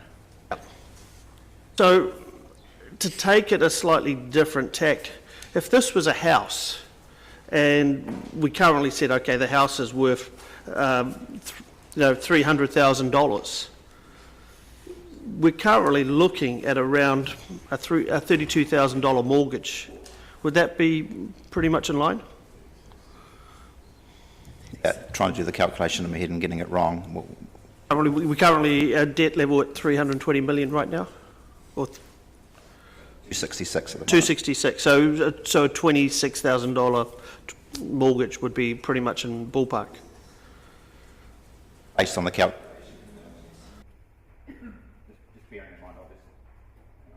Just bearing in mind, obviously, infrastructure assets and house property are subtly different. It's a buy demand, obviously. Yes, we see that around the city. And then the next thing that I look at is that should we see over the next 10 years 10,000 more houses being built, that would have an impact on the revenue that we are generating in rates and everything else in relation to our other projections. Again, that would come down to how council elected to set the rates as part of the strategy, the finance strategy. Because bearing in mind that historically, when we've increased the rates income, it just gets spread over a different base if we add more houses in. Okay. Would have an impact potentially on the palatability of rates increases across a larger base, not necessarily on the rating revenue itself. No, perfect. Thank you. And I guess the big question that sort of also sticks in my mind is we look at the Three Waters reform and how that is going to change what happens. What else has government signalled? And obviously that's more debate for December, or for debate in December, but when I look at a lot of the capital upgrades and stuff, where is government going to be fitting in some of that work? So again, when we build the budgets, we'll obviously be mindful of the government assistance that is available at the moment. The Three Waters reforms, again, we have been asked to prepare our 10-year plans on the basis that it's a business as usual budget. What the Three Water reforms looks like in future years is difficult to say at this stage because the mechanics have yet to be determined. And one final question. This is not like somebody with purchasing a new home and then going out and saying, okay, I'm going to get a 20-year mortgage at, say, 4% or whatever the case is. It doesn't work that way, does it? Quite sure, but it's not like a mortgage. I mean, at the end of the day, if you look at the last 10-year plan, the trajectory of the debt was going up, it wasn't coming down. Okay. Yeah, so I'm not quite sure the question. Well, what I'm saying is it's not like, so for example, we go and spend X amount of money, say $10 million on the South Dunedin hub. We don't put that out and say, okay, that's going to, over a 20-year span, that's going to cost us this, and as per somebody looking at buying a house. We could build the budget on that basis, that we looked at paying things. What tends to happen though in that circumstance is that you repay it today, but you actually have to borrow it back on the same day. So previously what we tried to do was we tried to repay money, but what invariably happened was that on the same day we had to borrow the money back again. So at the end of the day, the struggle for central and local government is at which point does debt ultimately get repaid, and that's a decision for councillors. Thank you. Councillor Staines, Councillor Raddick and then Councillor Staines. Thank you. Of this very large amount of assets that we own, what is the value of the assets that are actually saleable, that we could actually sell? Do you have any idea? I couldn't put a figure on it. I mean, at the end of the day, if the Three Waters reforms happens, then what that looks like in terms of, you refer to a sale process, I don't know. I don't think they'll be paying for us. But certainly there's not a high demand for infrastructure assets. No. And so, and in your time, what's the highest interest rates you've experienced? Not sure what you mean by in my time. I'm getting a bit long in the tooth. I do recall 21% yes. interest rates. Like I said to you, in 17-18 we were paying a floating rate of 4.5. We're now down to 2.85 in the current year. We did have some historical debt that was put in place back in the in 2010 to 2012 that we were paying around 7.5%. So there's a variety of interest rates. But again, what we do is, because we borrow all our money through Dunedin City Treasury, we effectively pay a floating rate on the bulk of our debt. We've only got 2 loans that are currently at a higher level, and they are due to be repaid. I think one's due to be repaid March next year and one the following year. What's the quantum of interest we pay on an annual basis now, roughly? $10 million. How many? Million. 10 million, yes. And so at the projected high rate, we could get up to triple that, would you say? Of 2.85, could go 3 times that high. Is that conceivable in your imagination? Not sure of the question. So the worst case scenario would be, well, I suppose if we doubled our debt, then that would double the 10 million, it would go to 20 million, is that right? Based on current interest rates, yeah. And if the interest rate was to double, that would double it again and again. Bearing in mind that the Treasury policy that was approved by Council does put some parameters around how we fix the interest in relation to the borrowings through Dunedin City Treasury. Because in terms of our ability to reduce the debt, so it's all very well we can increase our debt as much as we like. What is our ability to reduce debt? And that's a decision for councillors in terms of what they wish to do. We have talked about the fact that there's 3 ways that you can fund things. There's either through revenue, selling some stuff, or borrowing money. At the end of the day, your ability to review any decision you make in relation to the finance strategy, whether it be rates increases or debt, is subject to obviously a 3-year review as part of your 10-year plan, but also you can actually look at it on an annual basis. And if circumstances were to change, that decisions need to be slightly different, then you have the capacity to do that on an annual basis. So you could reduce the capital program, for example, in year 2 if you found that circumstances were different to what they are today. So we could reduce our capital expenditure and reduce debt that way, right, with still the same amount of revenue. But otherwise, because given that we can't sell much in the way of assets, the only other alternative is to put up rates. At the end of the day, you do have some things that could be sold. So when we did the last 10-year plan, the initial debt limit required that in order to deliver the capital program that Council wanted to do, we indicated that we would need to sell some stuff because the debt limit was at a level that we couldn't sustain that. Council did make the decision at the time to actually increase the debt limit to mean that those sales, we weren't required to make those sales. It doesn't mean that you can't do them. But the other challenge you've got in the current environment is that if we were to sell something, then the question is, do you pay down debt or do you look at investing it? Because the cost of borrowing is relatively low, and if you look at the Waipori Fund as an example, where we do have money invested and it's earning 6 to 7% per annum, and if we're only paying 2.85, then the decision might be that actually even if we do sell something, we choose to reinvest that in an income generating asset as opposed to paying off debt. Again, that's a decision for councillors and as part of the investment strategy. Yep. Councillor Staines. It's gone off on me. Would it be fair to say that for council to see the full extent of the capital projects that staff believe we should consider, the only option really is to set the limit for the purposes of the draft budget at 250%. In order to deliver the capital program that we've indicated, including projects that council have to a degree committed to, whether it be 100%, things like the Mosgiel Pool, South Dunedin Library, Central City, then approving a debt limit at the higher level would provide that flexibility and not constrain your decision purely on the basis of a debt limit. Doesn't mean you can't still decide as to what you do and don't do. The debt limit would not be a constraining factor.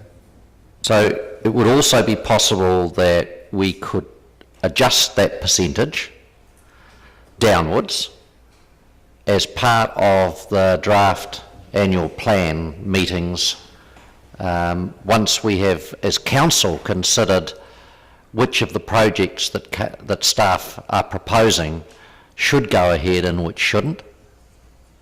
Yes, you can, but also you could leave the debt limit at whatever you decide today and just run the actual debt at a lower level, which if you look at the table on page 29, a number of councils have, or the majority of those councils, actually have their debt running at a lower level.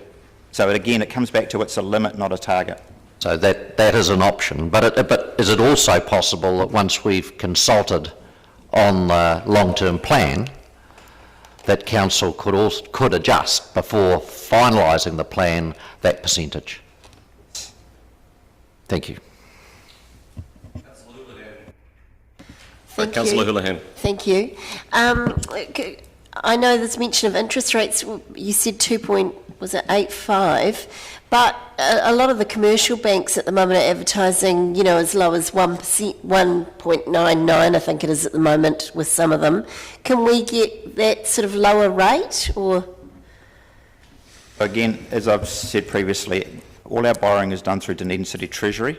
Yes.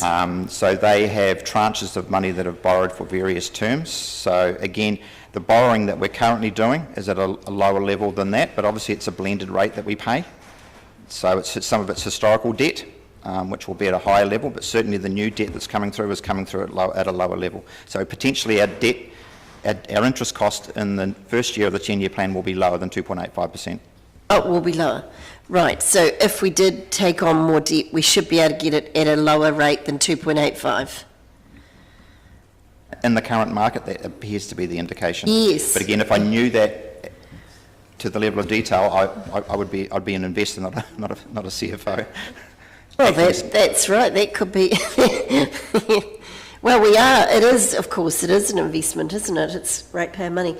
So can I also ask, when historically have we chipped? I assume we've chipped down debt previously, have we? Over previous years, yes, our debt has gone up and down. Yep.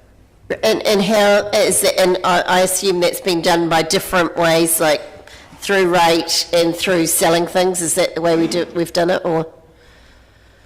Majority of our debt repayments, again, it comes down to our level of capital expenditure. There's a whole lot of things that feed into the debt. It's not a simple exercise of, we have to fund cash flow during the year. So because our rates generally only comes in 4 instalments, so we have to borrow short term during the year to fund the shortfall.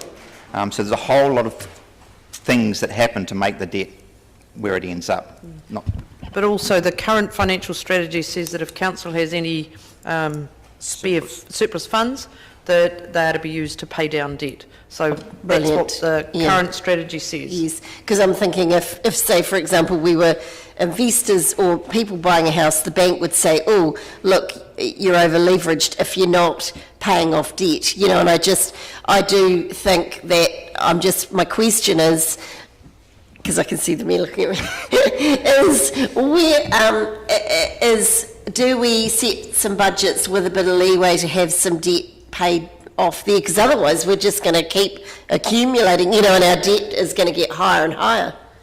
When we developed the draft financial strategy for inclusion in the 10-year plan, this will be part of that conversation, and given the cost of borrowing at the minute, repaying debt may not be the best use of council funds at the moment. Investing and using the interest, for example, or the income from that money might be a better option. But again, that'll be subject to a separate report in the 10-year plan process. Absolutely, good point. Thank you. Councillor Raddick. Yes, thank you. Harking back to Councillor Staines's point about setting the debt limit at 250%, and then that may not be taken up after we've had the long-term plan deliberations. Is the converse also true? So if we set the debt limit at 150%, then we could change that percentage after.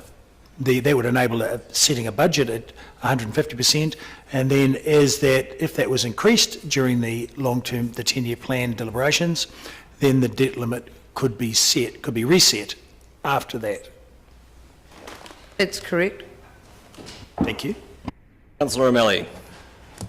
Picking up between those 2 points, the paper that you would bring to us in December, if we set it at a low number, would have already taken out items because effectively we've set the number low, so therefore you're trying to come back with capital works that can fit inside that number. And so therefore, would it be true to say we wouldn't know what we didn't know because we hadn't seen it, because we wouldn't see it? I guess what I'm getting at is, yes. I think one of the things that we're considering now is what do we do with this number today? And if we set it high, we see everything on the list, and then we can determine whether or not we want to fund that or not, or go with that, but we've seen everything. If we set it low, there's a chance, not necessarily guaranteed, but there's a chance there'll be things that we won't be aware of, because it might be like a Three Waters project that's well in the knowledge base of Three Waters, but not necessarily the knowledge base of any particular councillor, and therefore we might miss something if we had a smaller budget put forward. To know to add on, I might put the Reed pumping station increase back on if I knew it was there, but what if I didn't know it was there? So either way, councillors, so one of the options gives you a report, say the 150. You'll get a report with a capital budget that fits within that, and everything that doesn't, to the best of our ability. So ideally you would see everything. The other will give you a report with everything that fits in it, and anything that doesn't, or in some headroom or otherwise. So it'll be just a different way of building the budget. So one, you'll be probably required to take stuff out, or then you would look to add in the stuff, or not. Councillor Manavis. In the last 20 years, has the Dunedin City Council ever lowered its debt ceiling? Sorry, neither of us can answer that. Why not? Because we don't know the answer. Well, since 2004, since I was a councillor, I can assure you the answer is no.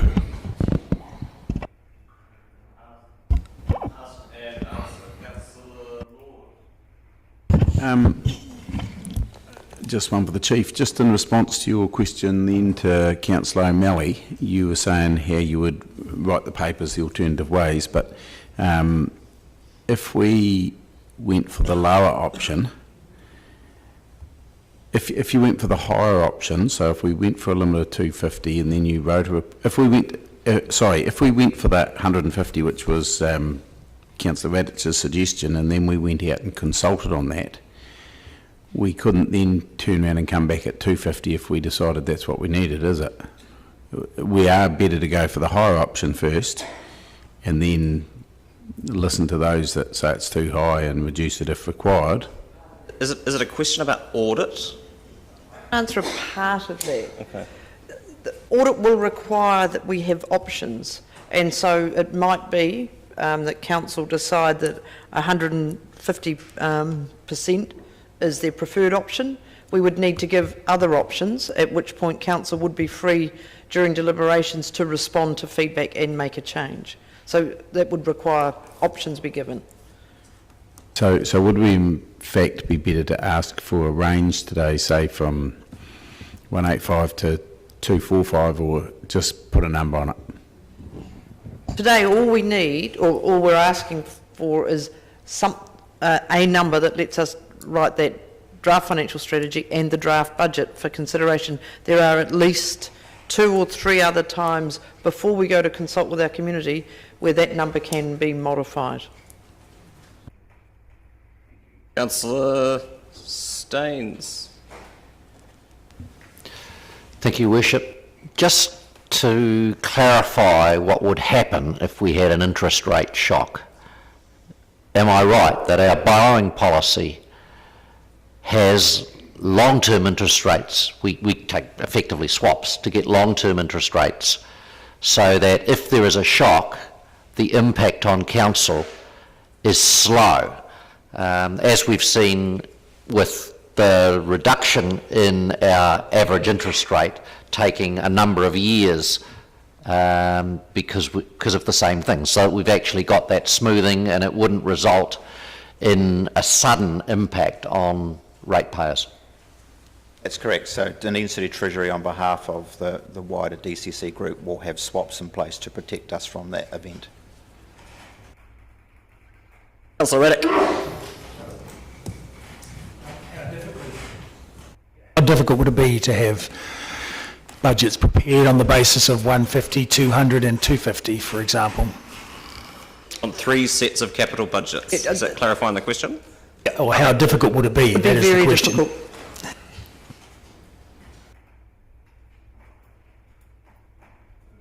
Councillor Wiley. Thank you. I'm just conscious of how this could play out in the ODT tomorrow, and It's not a concern of staff's. well, no, I totally understand that, but I just want the clarity around, hence the question. We are not sitting here making a decision on a debt limit of, no, I'll rephrase that. I take it we're not sitting here looking at a debt limit of 837 million for the year 27-28. This is going to go back to the public numerous times, and it's going to be fully consulted on, and they will have clear and full engagement into this. It won't go back to the public numerous times. It will come back to council 2 or maybe 3 times in advance of going out to the public, and then there'll be the formal special consultative process as part of the 10-year plan, and then hearings after that. So there is a process. It's not, when sitting here today, setting a debt limit of 837 million for the years 27-28. Correct. Councillor Elder. Thank you. I've listened to everybody, and I think... You've come up with a question? Yes. We, as a city, our housing prices have doubled in the last couple of years. We are now a growth... I'm waiting for it. Yep, Councillor. we are now a growth city, and we need infrastructure to enable us to... Councillor, it's not a question. Do you have a question? No, I have got a question. I think what I'm saying is... What you're asking, you mean? Yeah. If we do not invest capital in, say, infrastructure to enable more housing, what is the cost of not doing some of the work we're doing, considering doing? All I can say is that growth and how we fund that will be part of the capital budget discussion. How people feel about opportunity cost is a political question. Further questions? Yeah. Well, I will move that council, for the purposes of building draft 10-year plan capital budgets, approves setting a debt limit of 250% of revenue, noting that this will be subject to public consultation on the draft financial strategy. Seconded, Councillor Gary. Thank you. And in speaking to this, I think what's been interesting in reading the paper that's been presented is how out of step we are, not just in terms of how we set the debt limit, but also how low it is here relative to other cities, and that picking an arbitrary figure and reducing that over time our number one priority, which is our current financial strategy, no longer makes sense in the current environment, even if it ever did. Just as trying to divorce levels of borrowing from the value of our assets makes no sense. On the flip side, equally, I think it's wrong to pretend that we can continue to borrow or will be able to continue to borrow at the same rates that we have forever, regardless of the fact that at a political level, it doesn't appear that the macro settings are going to change anytime soon. And I appreciate that there are voices in the community and people in the community who believe that debt should be as low as possible as a matter of principle, and that also that our rates should never go up, but that also we should be increasing our investment in infrastructure and fixing pipes and those sorts of things. And unfortunately, you don't get to have all three of those at once, even if we were to play out the privatisation fantasy of selling off anything that we could in the short term to pay for this kind of investment. And what we are talking about here is 900 million of what's currently sitting in the high-level capital budgets is renewals, but also the kinds of things and the infrastructure investments that are required to support things like housing development in the city that we know that we need, and the kinds of things that make this a place that people want to live. And I know that there's a great deal of interest around the table in terms of the appetite that central government or its agencies might have in investing in projects in the city, whether that is around housing or transport or climate adaptation. And I think that any conversation that we're going to have with Wellington around investing in the city will undoubtedly involve a question about this council's appetite to invest and borrow money for the purposes of intergenerational assets in the city. And so crying poor to Wellington while we run arbitrarily constrained debt limits, I don't think is going to be a particularly viable strategy for us. This is, as has been well canvassed and very well clarified over the last hour or two, only for the purposes of building a draft capital budget that will be debated by this council over December and January, and then by us with our community through March and April, leading to decisions in May.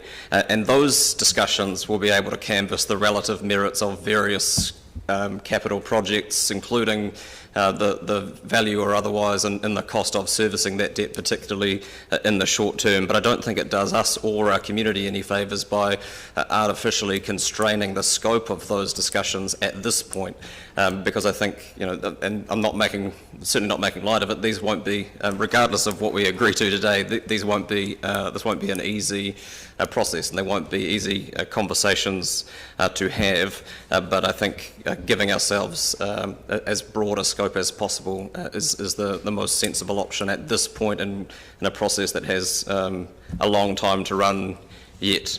And I mentioned the intergenerational nature of things because that is what we are borrowing money to pay for, effectively, things that will outlast all of us sitting around this table, and I would ask in closing, in whose best interests it would be the underinvestment in the future of our city in the short to medium term. Further speakers? Councillor Gary. Thank you, Your Worship. We around this table talk in eye-watering amounts of money for many members of our community, and it's really important that we're mindful of that in these discussions. We're charged with making decisions based on the information before us. That's our job as elected members. And over a number of years, the community has given us a really clear message about what they want, be it renewals of infrastructure, or be it various community projects. And for as long as I have been in local government, several of the projects that we will be looking at in our capital budget, namely the Mosgiel Pool and the South Dunedin Library, have been the aspiration of our local communities. And we are partway through the process to deliver those. So today we're looking at our approach to debt. And currently we're out of step with the majority of metro councils, so it's not like we're stepping out and doing something particularly out of line. And we've heard why we haven't taken that approach of the debt limit being a percentage of revenue, why we haven't been looking at this before. The decision we make today will allow the planning to continue to build that draft budget and include those community projects and renew that infrastructure and invest in our community. And the Mayor has covered that off particularly thoroughly. And we've been told that this is not a target, that's very, very clear, it's a limit. We've also been told several times that it is, there's 2 to 3 more times to modify this. And in my experience, it's a better approach, as per Councillor O'Malley's points, to take things out than to add them in. That way we get to see the range of possibilities. And so it's really important as we debate this that we focus on those matters, that this is not a final decision, this is so that the budgets can be built and we can make good decisions when we come to that particular place and we can consult with our community in a meaningful way. Thank you, Councillor Barker. Thank you, Your Worship. Debt is not a dirty four-letter word. It is an enabler to invest in our future and a mechanism to ensure intergenerational equity, as the Mayor referred to earlier, i.e. those who benefit in the future from our investments today. For example, today we benefit from Moana Pool, built in the 1960s, and from the foresight of previous councils who invested in the infrastructure we enjoy today. It appears we've underinvested in our renewals and capital improvements over many years. Now is the chance, when interest rates are low, when we need to invest in stimulating our COVID-hit economy, that we need to think strategically around funding our future. Investment in our future is vital, not just renewals, but new cities, to make sure we do indeed have a great small city. Otherwise, we will just be another small city. Our aspirations should be high. Setting this debt ceiling, then checking via the consultation process that our ratepayers and citizens agree how to enable our city together to choose our future. Today, as mentioned, our decision is around just setting a limit, not a target, and then going out to consult with our community and hear back from them.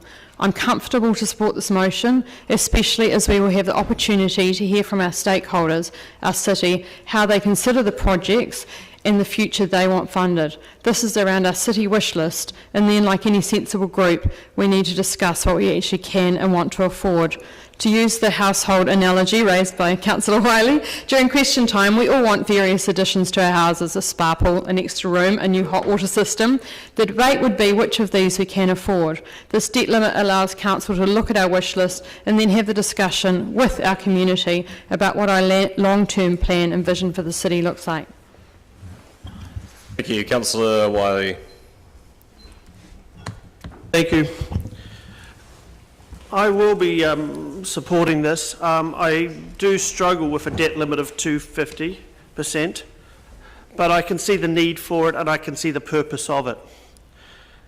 What we have to do, and what we're all conscious of, is the fact that this is not an open checkbook approach going forward. We are going to have a very diverse range of options put in front of us. There's going to be a lot of investment in the city over the next 10 years. And that's what's really important. It's going to be a return for the residents. We can't invest in our city under the current limit. And I think that's the key. Status quo is not an option to invest in our city. We have to do something. And just as Councillor Barker raised in relation to the house, actually, I think it's not really buying a spa pool that we're looking at. It's more about upgrading the plumbing, doing the electrical work, and giving it making sure everything is safe and sound. We want to invest in the city, and the work that we're looking and hopefully planning on over the next 10 years is about setting the city on a pathway for the next 100 years. It's not an instant fix. It's not a short-term fix. This is an investment for generations, not just for today. So the key that I have really seen emphasised today is, yeah, it is not a limit. It's not a debt target. It's a limit. But the key is, for me, time and time again, is the community are going to have a say on this. This is not just what us 15 around the table are going to say, this is what's going to happen. There is going to be community engagement, just like they're going to be able to engage in everything that we look at in our 10-year plan. And that is the success of a 10-year plan. We hear from everybody. And if there's one thing I hope this debate we have today, it is getting people more engaged in the 10-year plan process, so we hear from them come March, April next year. Thank you. Thank you. Councillor Elder. Thank you. On the other hand, I'm looking at the cost of not raising our debt. At the moment, we have a huge housing problem. How do we fix it? By investing. We have aspirations like the South Dunedin Community Hub and Library, the Mosgiel Pool, the renewals, the infrastructure needed to help with South Dunedin and its flooding problems. All those things, if we do not raise debt, are going to have to be compromised. And so I think that in fact, looking at what central government is doing in this context is that raising debt will enable us to achieve these and also achieve targets when it comes to post-COVID-19 recovery, in which a lot of people have been affected. There's higher unemployment, and so the opportunity costs, the opportunities that arise from raising our debt level and achieving some of these outcomes that our community want will enable more employment and growth within the city. And I believe also mean that we can partner with central government in looking at how we might do this. Councillor Reddick.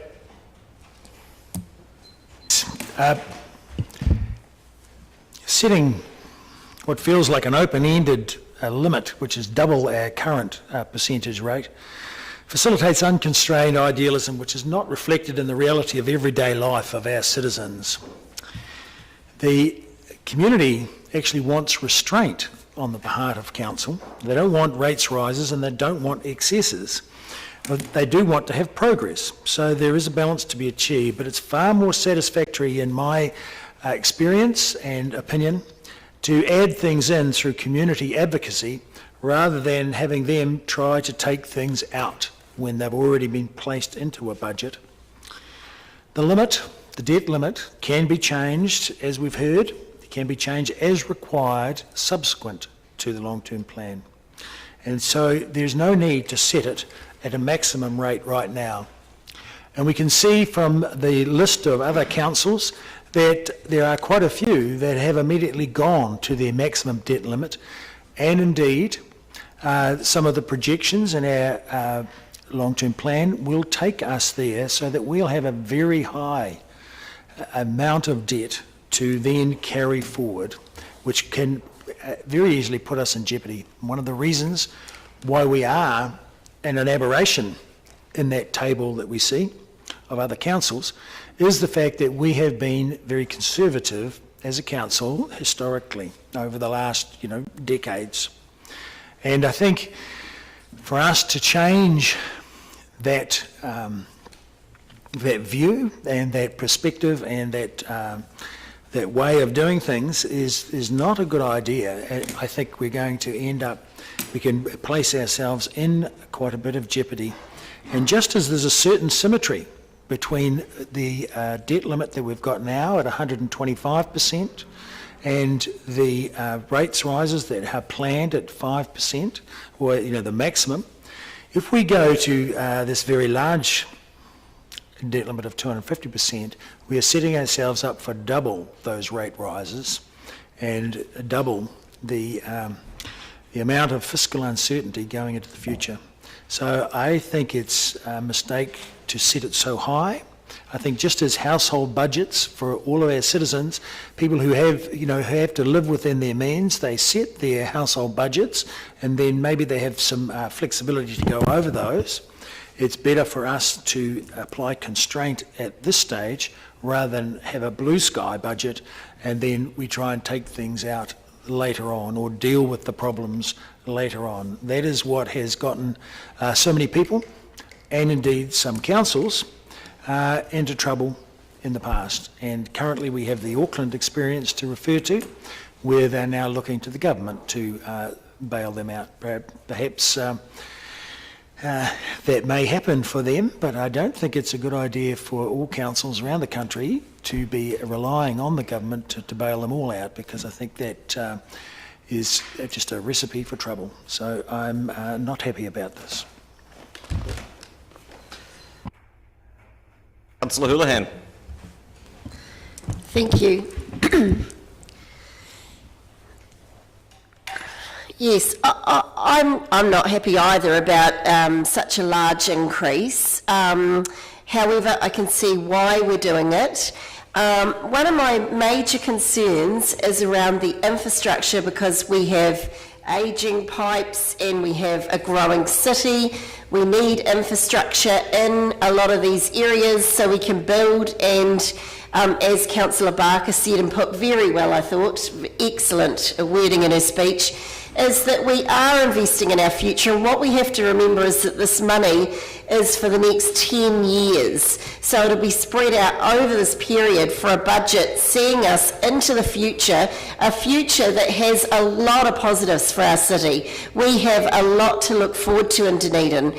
And we could say, well, we're not going to do anything. And yes, that would mean we wouldn't increase any rates, we wouldn't, but it would also mean we'd stagnate and we wouldn't do anything. And I don't think that's the answer either. I know the people in Mosgiel want a Mosgiel pool. I know that the people in the arts sector want something to replace the Fortune Theatre. They want a theatre that is there for them to have a rehearsal room and have some live theatre again. I know the people in South Dunedin want a library.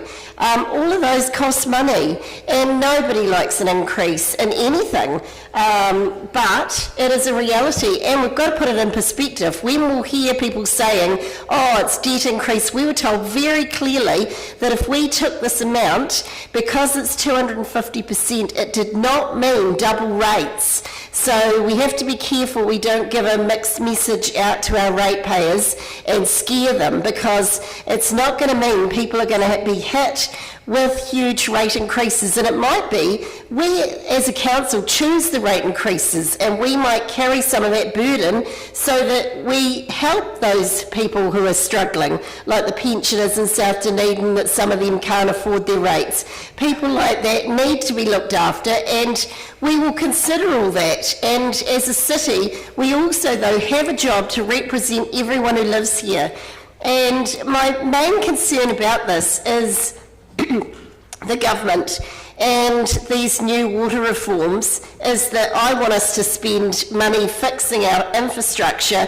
My concerns are that will we get that, will the government take the infrastructure away and take over it under these new reforms? If they do, what sort of money will we be paid back? Because we don't want to be left with debt and no assets to show for it. So there's a lot of questions that we have no answers to yet, and we're not going to be able to answer them today. So those are my concerns around that, but I will support this because it is, at the moment, as we also said earlier, it's only a figure that we can change. So when we do the budget, we can say, okay, we don't need this much, we'll cut it down, and we can do that. But I certainly think the people in our city want a city that is livable, creates wellness and happiness for everyone as well. And things like pools, theatres, ways of living and housing is needed. We have a housing crisis in Dunedin right now, and as a council, I think it's put on us to look to the future to see how we can fix some of these problems. And part of that, having this investment in infrastructure is essential. And without doing that, if we say, well, no budget at all, we can't do that. So that's why I'll be supporting this. Thank you. Councillor Walker. Yep, thank you, Your Worship. As many of you have stated, leaving our current debts limit ceiling at 350 million, in simple terms, means we will be unable to fulfil our much needed and, remember, much demanded capital spending programme. And as the report states, we are one of the few councils with a fixed cap spending limit, as we've stated, 350 million. I think one of the councillors stated the status quo is simply not an option moving forward. And as we've also heard, limiting debt to a percentage of revenue is the methodology employed by most other metropolitan councils. And it's the one I support, if for no other reason that in uncertain times it provides for the far more flexibility. We are, of course, facing nearly $1 billion in costs for infrastructure renewals over the next 10-year plan period, and combined with the effects of COVID-19, the current debt limit of 350 is simply insufficient to fulfil that requirement. So as the Mayor has stated, we need as broad a brush as possible to address this. I certainly, as a member around this table, want to be a councillor remembered for being brave enough to invest in the city's future, particularly in the politically unsexy world of infrastructure renewals. I don't want to be a councillor remembered for lack of vision, penny pinching now for short-term political gain. Arguably, that's how we found ourselves with the Aurora debacle. And what I do know is that when sewage starts spewing out from degraded pipes out onto our shopping streets and outside our residences, that the public will quite rightly look to ascertain who was responsible for investment neglect. Some occasionally around this table are strangely fearful of debt, but this is a debt ceiling, not a debt target.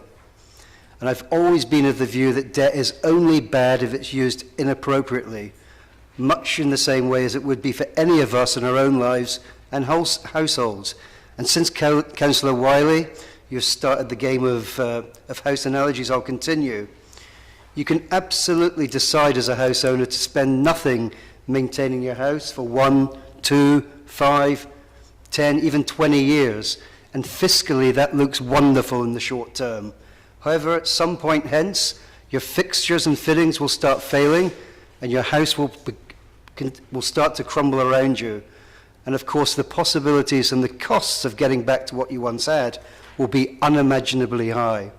I do support the motion as the option offering the most flexibility in uncertain times and as the most prudent way in which we bring our infrastructural house back into order and, of course, create sound intergenerational assets which bring benefits to the Dunedin public now and for the many generations to follow. I'm also comfortable, in the context of it being a ceiling, not a target, with the 250% limit, but would like perhaps to see this move downwards as the LTP process progresses, if deemed appropriate by members around this table. Thank you. Thank you. Councillor Vandevers.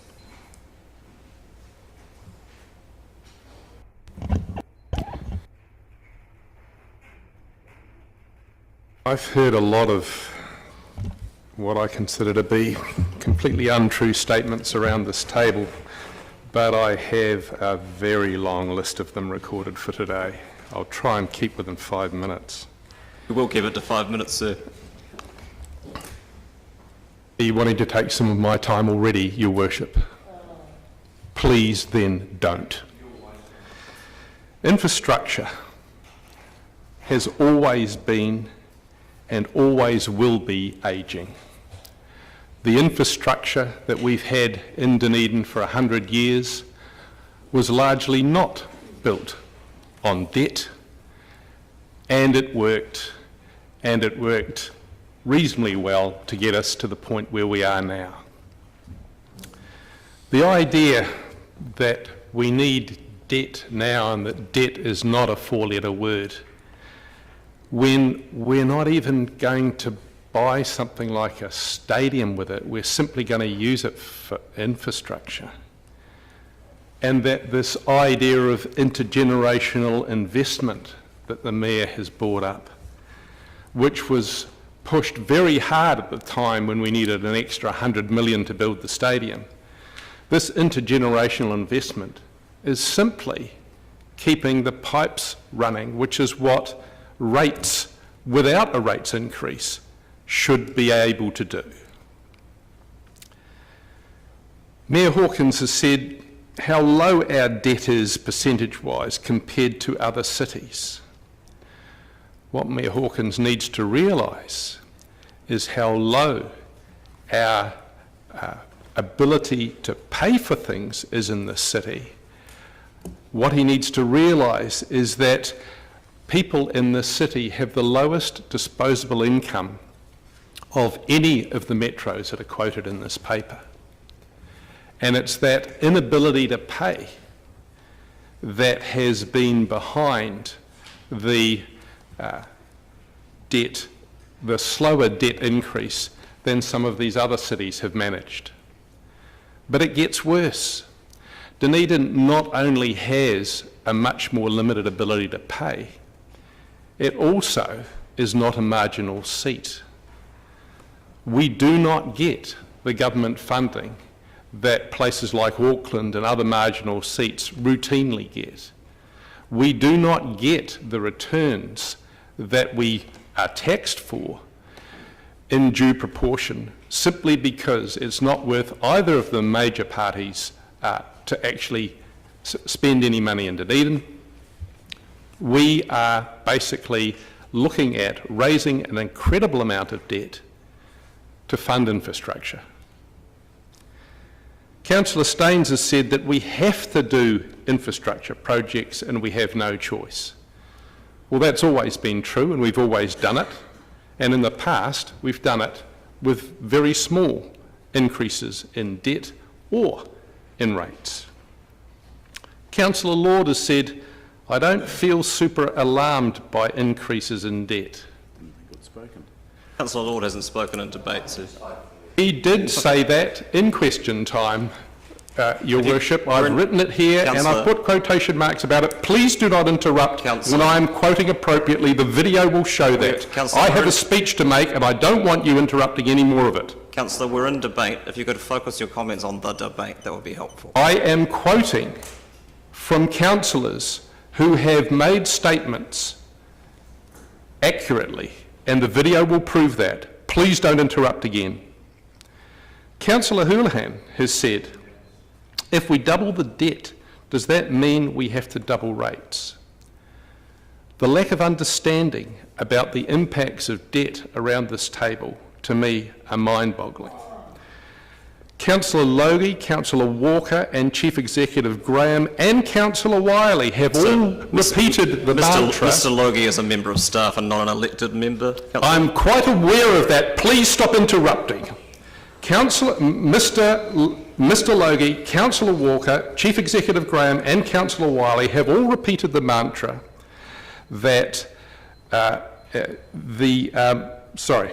that it is a debt limit and not a debt target, as if repeating it 4 times over is actually going to change anything. This debt proposal doesn't just open the debt floodgates, it tears the floodgates off their hinges.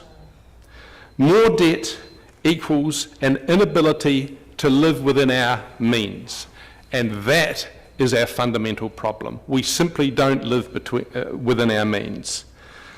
The debt horse is not just bolted, but this recommendation gives the debt horse a parting whack on its flanks. We are an out-of-control council, just as our council companies have been out-of-control companies. The DCC is now the new Aurora. So you started your remarks by referring to a lengthy list of untruths that you had heard in debate, and I didn't hear you articulate any of those. So would you like to retract that statement or point to which examples? If you'll give me a moment to check through my numerous notes.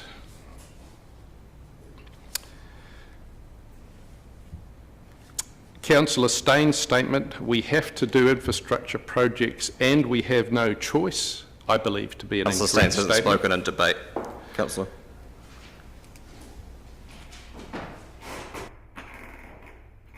The video will show it was accurately quoted. If we have double the debt, does that mean we have to double rates? I mean... That's a question. Yes, it was a question that Where are the untruths, Councillor, that you're referring to? This proposal is a debt limit and not a debt target. Well, that's an opinion. It's also correct. And you... That is your opinion, yes. Look, Councillor, there's a very high bar for making accusations of people misleading the meeting by... I withdraw any suggestion that they were misleading the meeting. They were simply misled. Thank you, Your Worship. Getting back to the item again too, I remember the first thing we're considering is the method of determining the upper limit of debt, and we seem to have forgotten that in the debate. So the idea of linking it as a percentage to revenue, I think, is particularly elegant because it's self-regulating. So that's just my commentary on what was the first part of what we were looking at today. By setting the debt limit to 250% in this particular item, it's allowing the staff to prepare a budget that best integrates the council departments and activities, and then we can consider that budget afterwards. It's been stated a number of times, and apparently it's an opinion, that this is a limit, not a target. And the whole point about that is whether it becomes a limit or a target depends on our self-constraint next. But the point is, I want to make sure that I see a budget in December which has all the information in it in a considered and integrated form that makes it easier for us to understand. And by setting it at 250%, we don't artificially affect the outcome. I don't want an artificially constructed budget before we can consider its consequences, especially in the three waters and transport area. We've talked about the constraints on our building environment, and that's very much limited by three waters. So we do need to know what those departments are planning on doing, and then we'll make a decision on what we want to do next. I agree with His Worship that underspending has actually resulted, well, I'd go so far as to say, has actually resulted in underinvestment from central government. Often as not, when we have seen central government spending and large announcements of other cities getting stuff done, the feedback we've got is not whether you voted Labor or National. It's actually you had not even started any of these activities that these other councils are doing. And that's a very strong feedback that we're getting over and over and over again as we start to ask that question more directly. So underspending is resulting in under-co-investment. Debt relates to investment, which leads to growth and co-investment. Debt is not by itself a thing that you pursue. You do it for a reason, and the reason is investment. I'm glad you find that amusing, Councillor, because we have to consider unconstrained idealism versus constrained idealism. The last 40 years of the city has been dominated by a constrained conservative vision. We have been careful to make sure we are the most parsimonious and well-balanced city in the country. And when you look at these flagrantly spending cities like Auckland, Queenstown Lakes, Tauranga, Hamilton and Christchurch, I just feel what a terrible failure they have been. Their failure to grow, their failure to be vibrant. What losers? Because these are the ones who have gone out and spent. And I'm looking at Tauranga and Hamilton especially because their populations are very close to ours. And their projected 2028 debts of 1.1 billion and 906 million compared to ours would have been 837 million on this setting.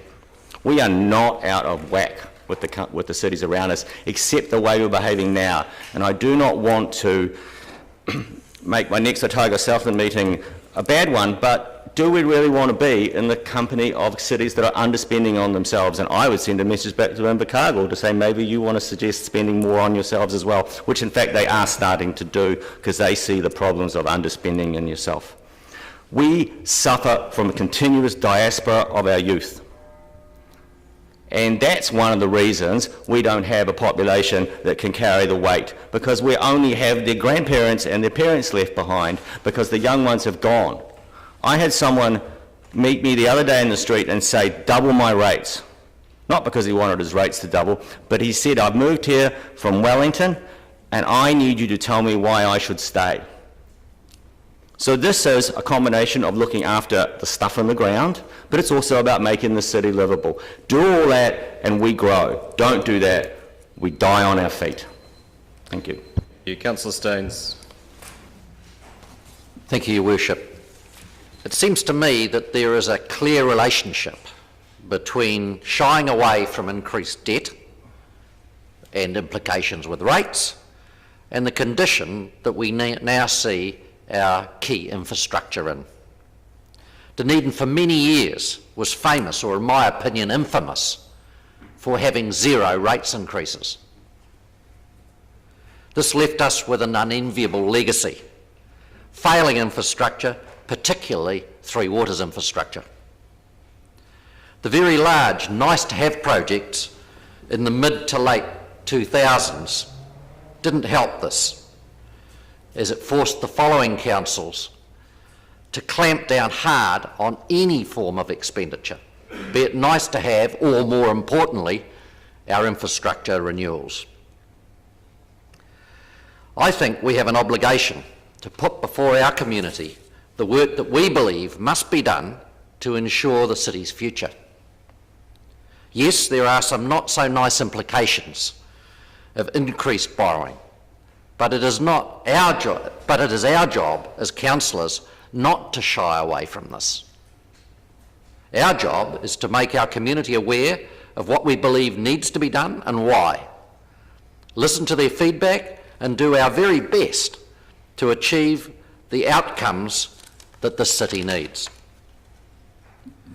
I support these resolutions as they allow staff to show us the full capital project list, warts and all, and in turn to include them in our draft plan so that our community has the best information to base their feedback on. It's therefore our job with that feedback to balance what we know needs to be done with the appetite that our community has for getting it done. By approving these resolutions, we will achieve that goal, and we as council will be able to decide how to spread that capital work, or which capital work to do, that will be included in our 10-year plan. Thank you. Thank you. Councillor Lord. Yeah, I'd just like to clarify my statement about being comfortable with this. I don't mean that I don't want to say we just spend money on anything, but there's a number of things that we haven't spent and invested on in our city over the years. There's a number of things that are well overdue, and the Mosgiel Pool, the South Dunedin Library Complex would be two examples of things that have been asked for by our community for a long time.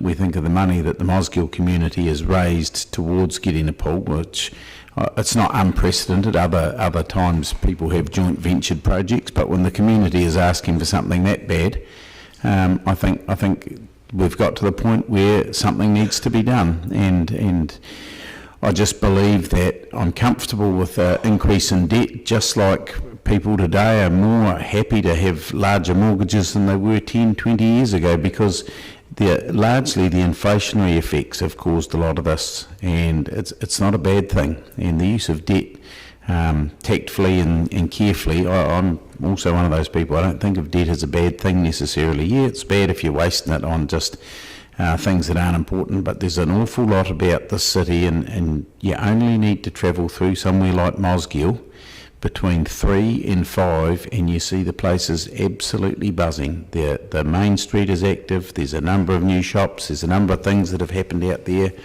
You know, we're building 500 homes a year or whatever it is in the city. Well, probably 450 of them are going up in Mosgiel or Outram, and it is time we invested back in some of those areas, and I just do not have a major concern at this point. And I think in 10 years' time we'll look at the figures, and I'm not like, I think it was Councillor O'Malley, but I'm not sure, I don't want to quote anyone and get it wrong. Someone said, might have been Councillor Walker, said that the reason we should go to a percentage is because everyone else is doing it. I wouldn't have cared if it was a limit, but let it be an appropriate limit. But in 10 years' time I'm sure there'll be people sitting around this table, and some years might be the same ones, but I think you'll look at that debt and you'll say that is not, you know, we won't be sitting here saying, oh gosh, we've got a massive debt. What we'll be saying in 10 years' time is we need to increase it, and inflation will have taken care of a lot of it. Thank you. Councillor Lofisel. Thank you, Your Worship. I'd just like to acknowledge the staff for actually doing what we require them to do and bringing this before us. I'd like to thank His Worship for moving this, and all the colleagues who have spoken about supporting this motion. I too support this motion.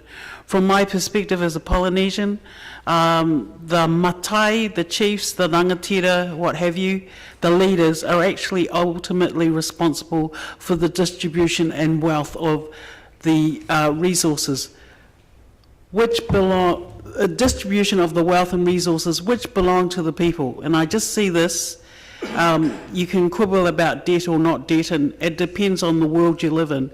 If you live in a world of scarcity and fear and anxiety, well, you're going to be afraid about debt.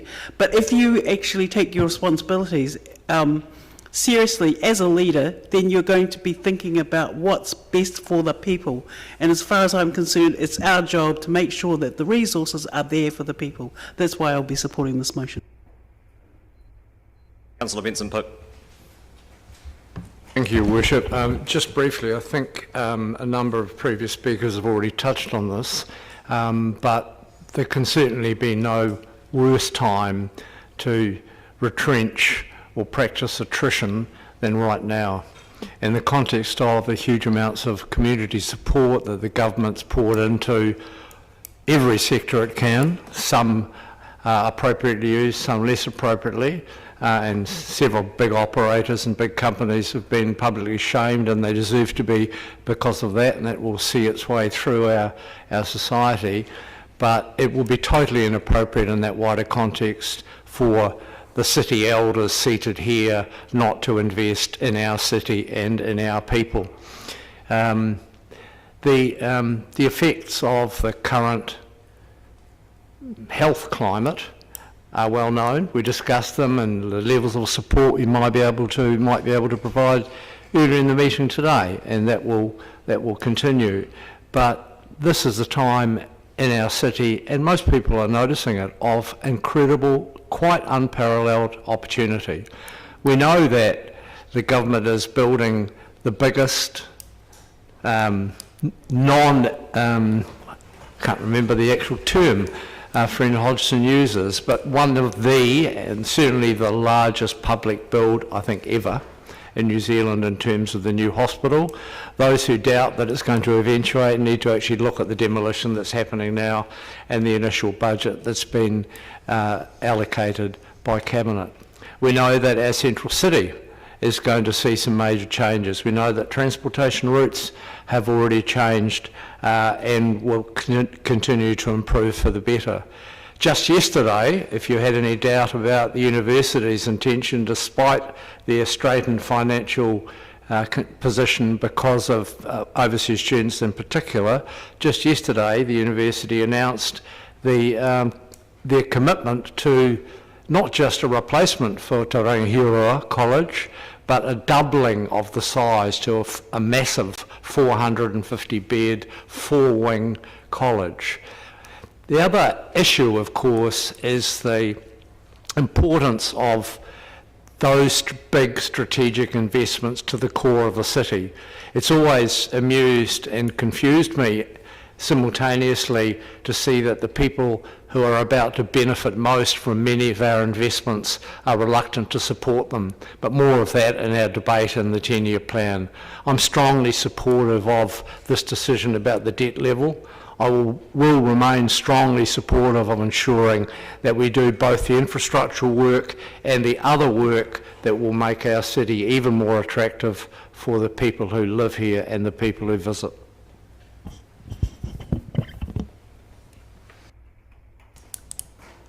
Thank you. In my right of reply, Councillor Raddick has suggested that this resolution, and therefore by extension those of us who are supporting it, are guilty of unconstrained idealism, but I guess that depends on what your ideology is, because we all have one. You could equally argue that unconstrained idealism is the status quo, which is artificially limiting the amount of investment to suit the worldview of those who might support us investing less in the city. And speaking of ideology, I mean, in my view, in times of economic uncertainty, particularly when it seems that private investment is looking perhaps a little less likely in the shorter to medium term. Public investment has a critical role to play in supporting our local economy through that period. Councillor Reddick said that people don't want rates rises and they don't want excess, but they do want progress. And I would suggest that that is tantalisingly close to getting the point, in that cutting your budgets and investing in your future are very uncomfortable bedfellows, and you can't have both of those things.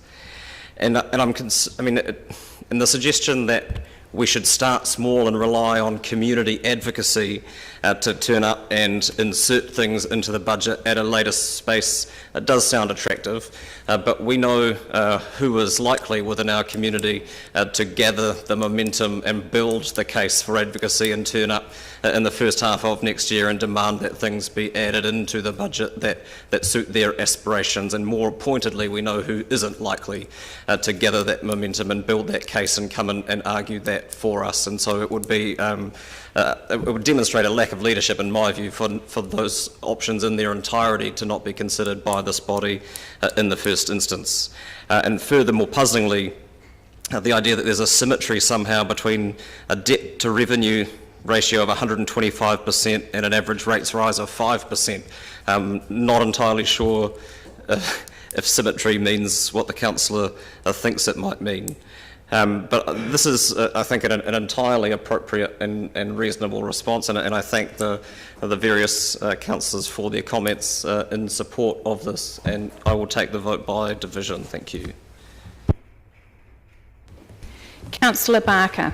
Aye. Councillor Benson Pope. Aye. Councillor Elder.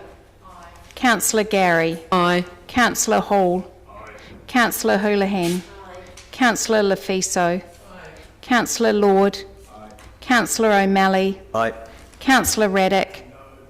Councillor Staines. Aye. Councillor Vandervis. No. Councillor Walker. Aye. Councillor Wiley. Yes. Your Worship. Aye. Carried 13-2.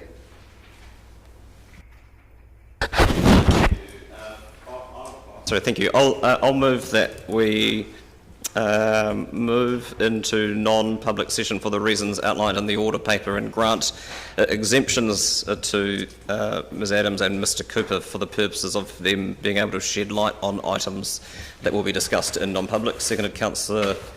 Oh, no, I have to do this. Do I need to adjourn? Sorry, do I need to adjourn the meeting and then move into non-public? But I've adjourned the meeting, so I can't do that.